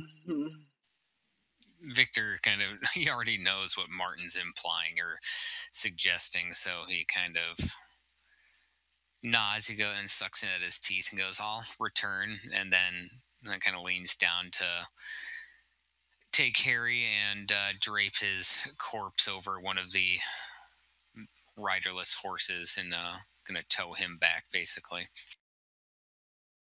He just does this thing with his hand, he basically puts his elbow very close to his side and puts his hand up and doesn't really move it, but moves his hand bye-bye kind of thing. Bye-bye. Yeah, I'm following Victor now, and I'll help him with the body and everything, lifting up. He knows he'll probably, the common soldier will get desecrated, but he's settling for at least taking the leader, the knight of the group, back, the body back, and good luck, Sir Martin, on your return trip. We will see you back at camp, and it's already kind of internally fuming on what he's going to say to Lord Connington. Yeah, he doesn't really say too much. He's like, Gerard, where were we? We have business to attend to before we head back to Lord Connington and my great victory. Yes, Master. What would you like me to do with the rest of the bodies? What I said, and he just walks off and looks over you doing this deed. So Gerard's gonna start chopping the ears and noses of all the other combatants that have perished in this battle. Yes. And as Gerard does that, you can see that there is very little of what he once was remaining under service to Martin. He's no longer what he was. He's just following orders and it's kind of losing himself in the process. Victor kind of looks over to Sir Bernard and says, Lord Connington will hear of this. They may be allies, but this is not the way you win. You may win battles this way, but not wars. This will be the first thing I'll be telling him about once we get there. Aye.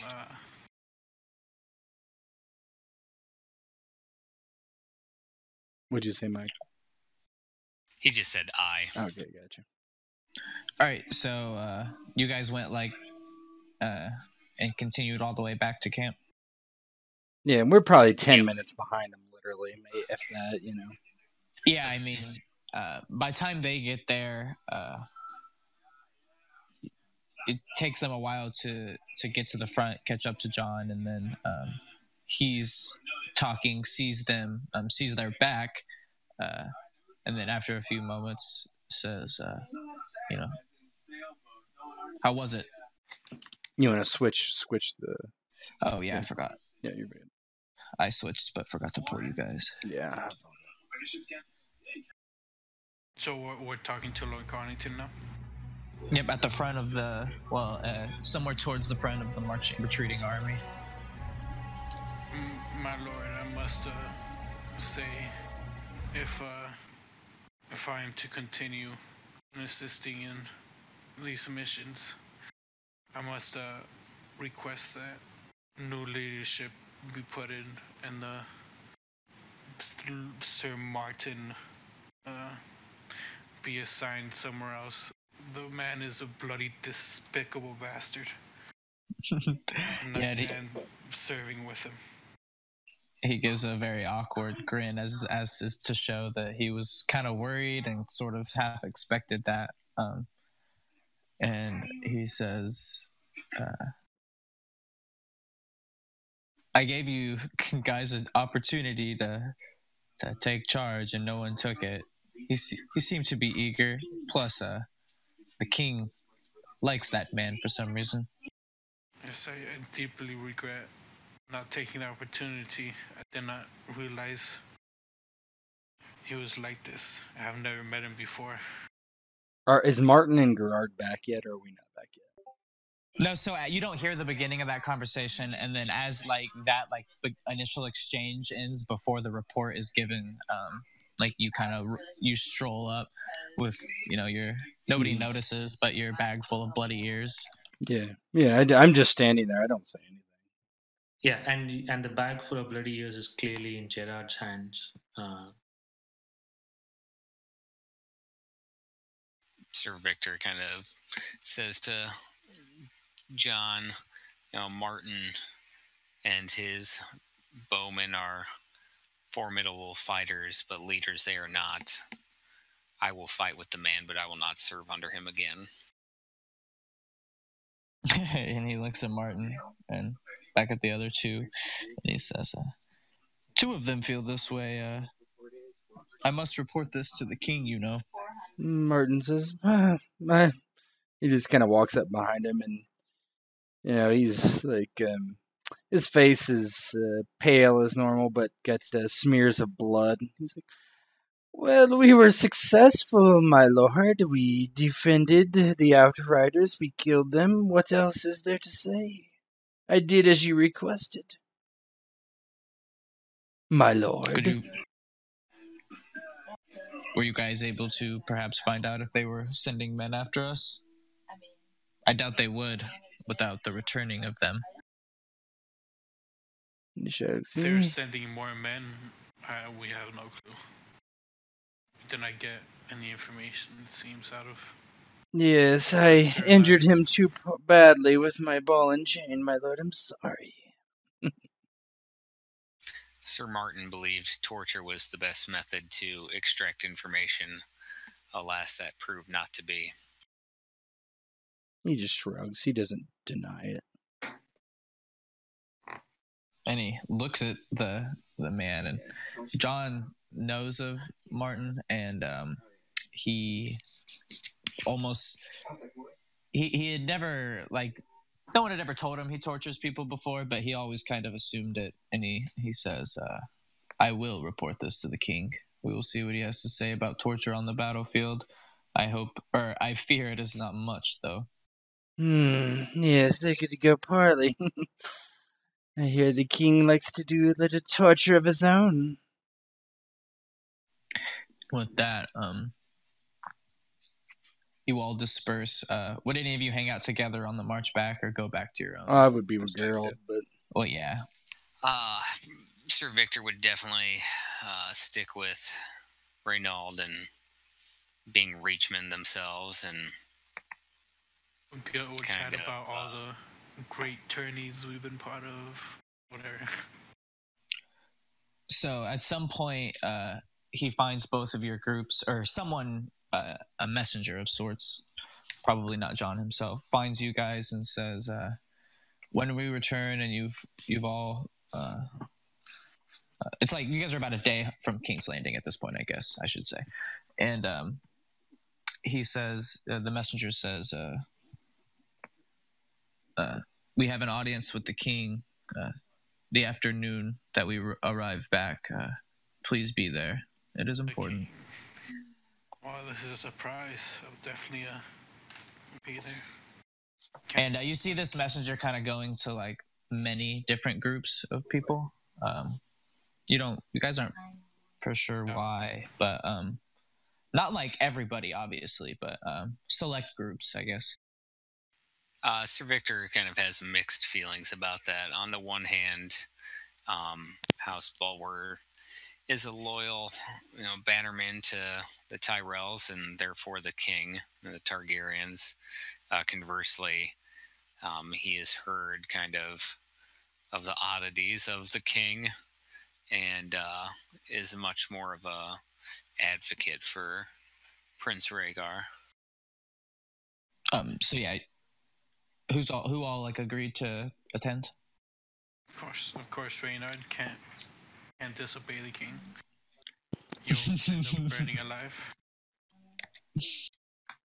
Yeah, if the messenger comes over to me, I would agree. Yeah, he came to both groups. Yeah, I talked to Gerard. Gerard, if the king decides to murder me, I expect you to take your own life as well, of course. As you wish, master. Oh, you are lying to me, are you, Gerard? Would I lie to you, master? Yes, you would lie to me. So here's the question: are you lying? Just curious. Would he kill himself if Martin went down? That's a very good question.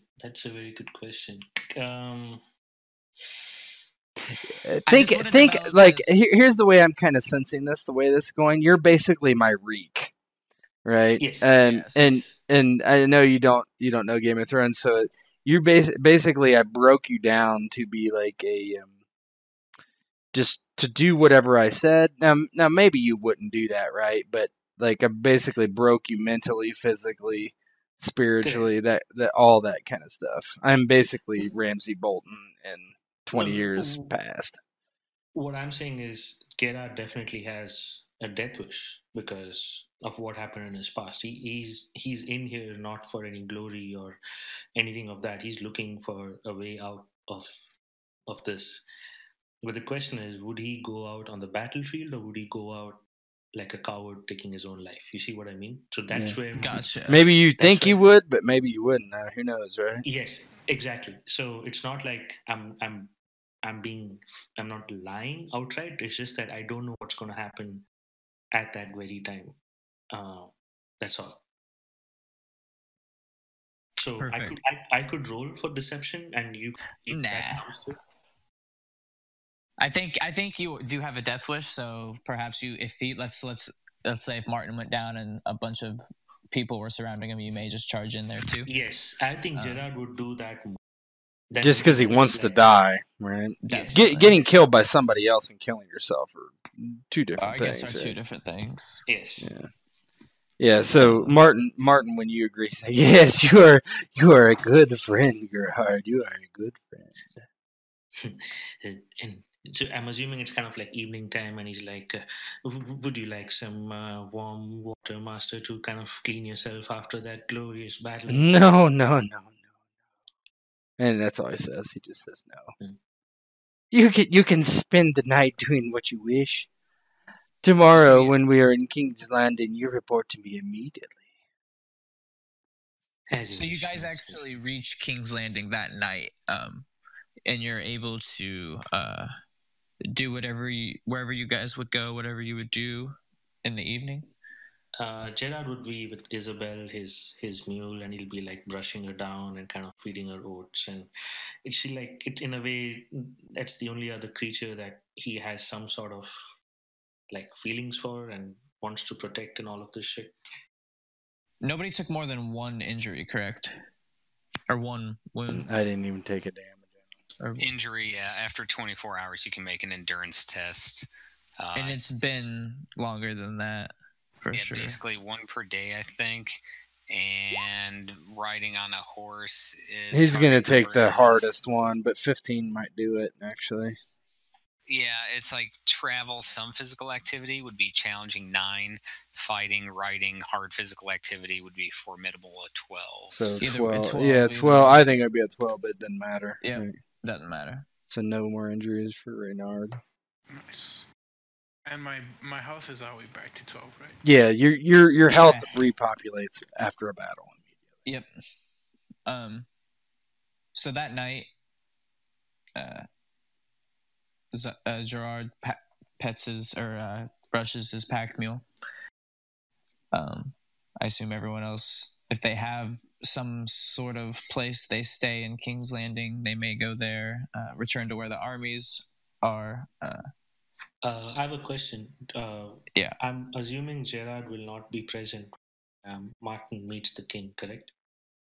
I mean, when the messenger came, he was definitely talking. Martin wants you to be there in case you need to kill yourself.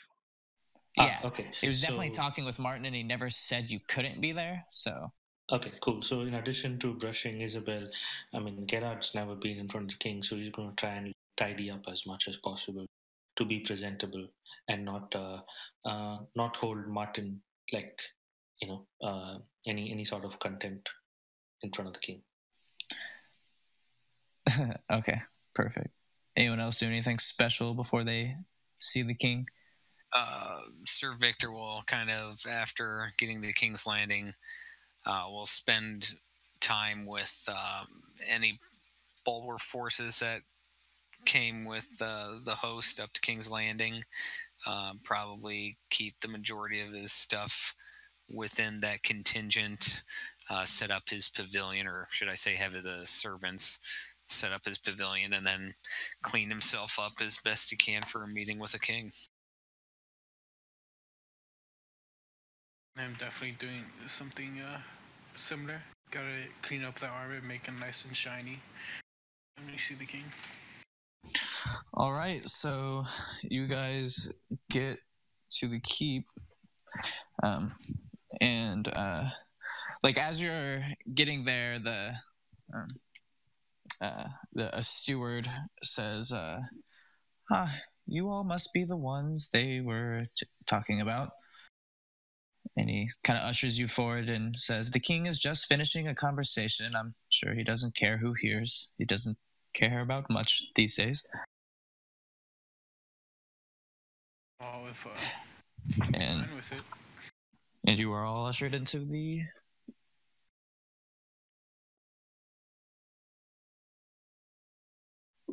throne room.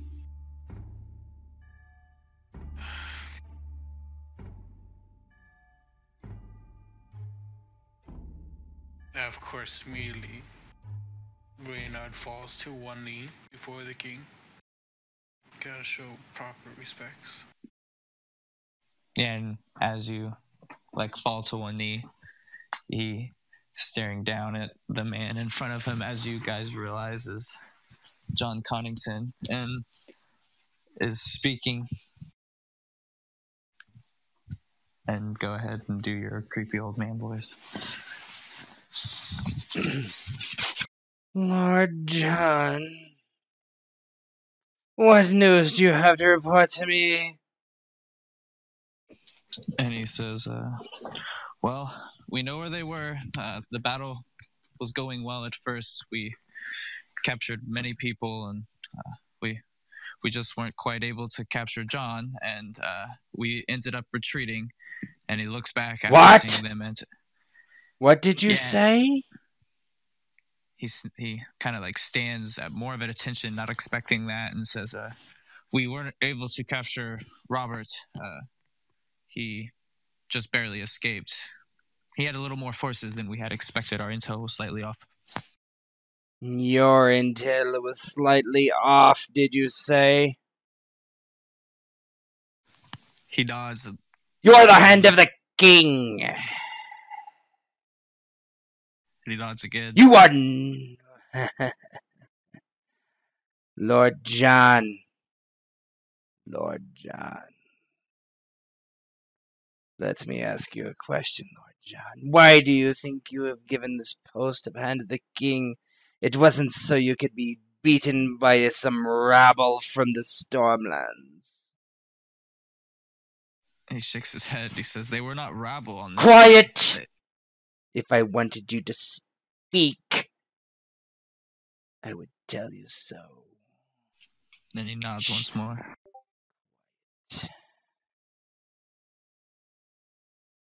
I knew this was a mistake from the minute my son suggested it, Lord Connington. Let me ask you, what will you do in your disgrace?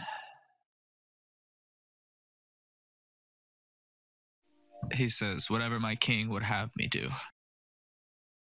Very well. Your lands are forfeit, Lord Connington. Your life is forfeit if I see it to be true. But I shall give you mercy, as I am apt to do for my son.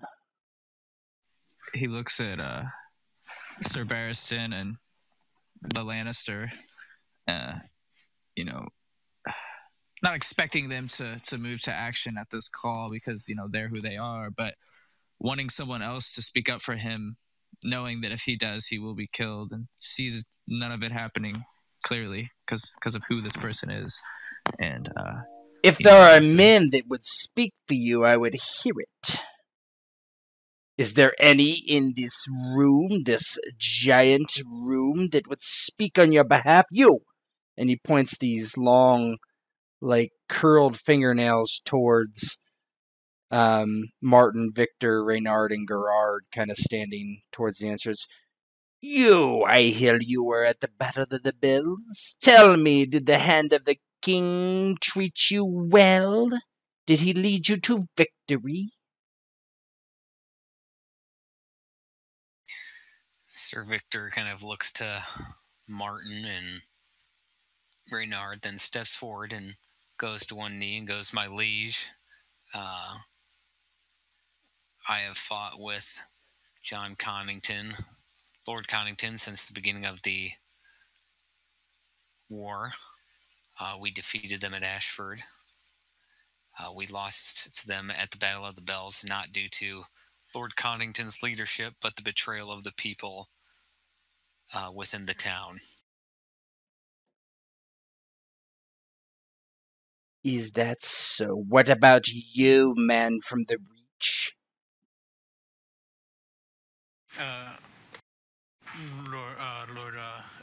Sir Reynard is still on one knee. He doesn't even bother to look. He's just still looking on the ground. It's like, Your Grace, what he says is true. Lord Jon Connington is a most honorable man and an excellent commander. If it were not for the traitorous people, we would have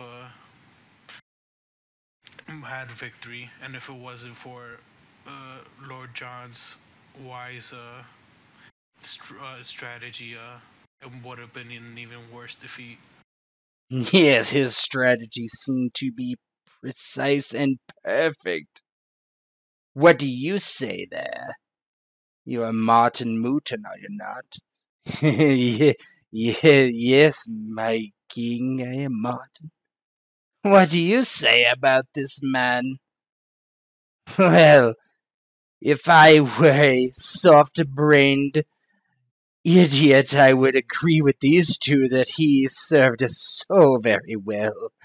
But no, my lord, no. My nephew, Sir Miles. You know Sir Miles, he was your son's squire. Killed. Yes. I think he did very poorly. And King Ares looks and says, yes, I thought as much. Lord John, stand now. And Connington stands. As I was saying, your lands are forfeit, but yes, I will. Yes, my son would like it if you lived. You are exiled from these lands. Head to Essos and do whatever Essosi do. I would not delay, or, well, maybe I will send someone to dispose of you. He shakes his head and says, that will not be necessary. I will be on a boat as soon as I can. Then go now. And he walks out, and as he brushes past the group, he just says, be careful with the king, and exits. And that is the end of the session. Well, yeah, that is the end. Reynard charges the king. I don't have Jamie and Barristan statted out, but I think you die. Yeah, we were talking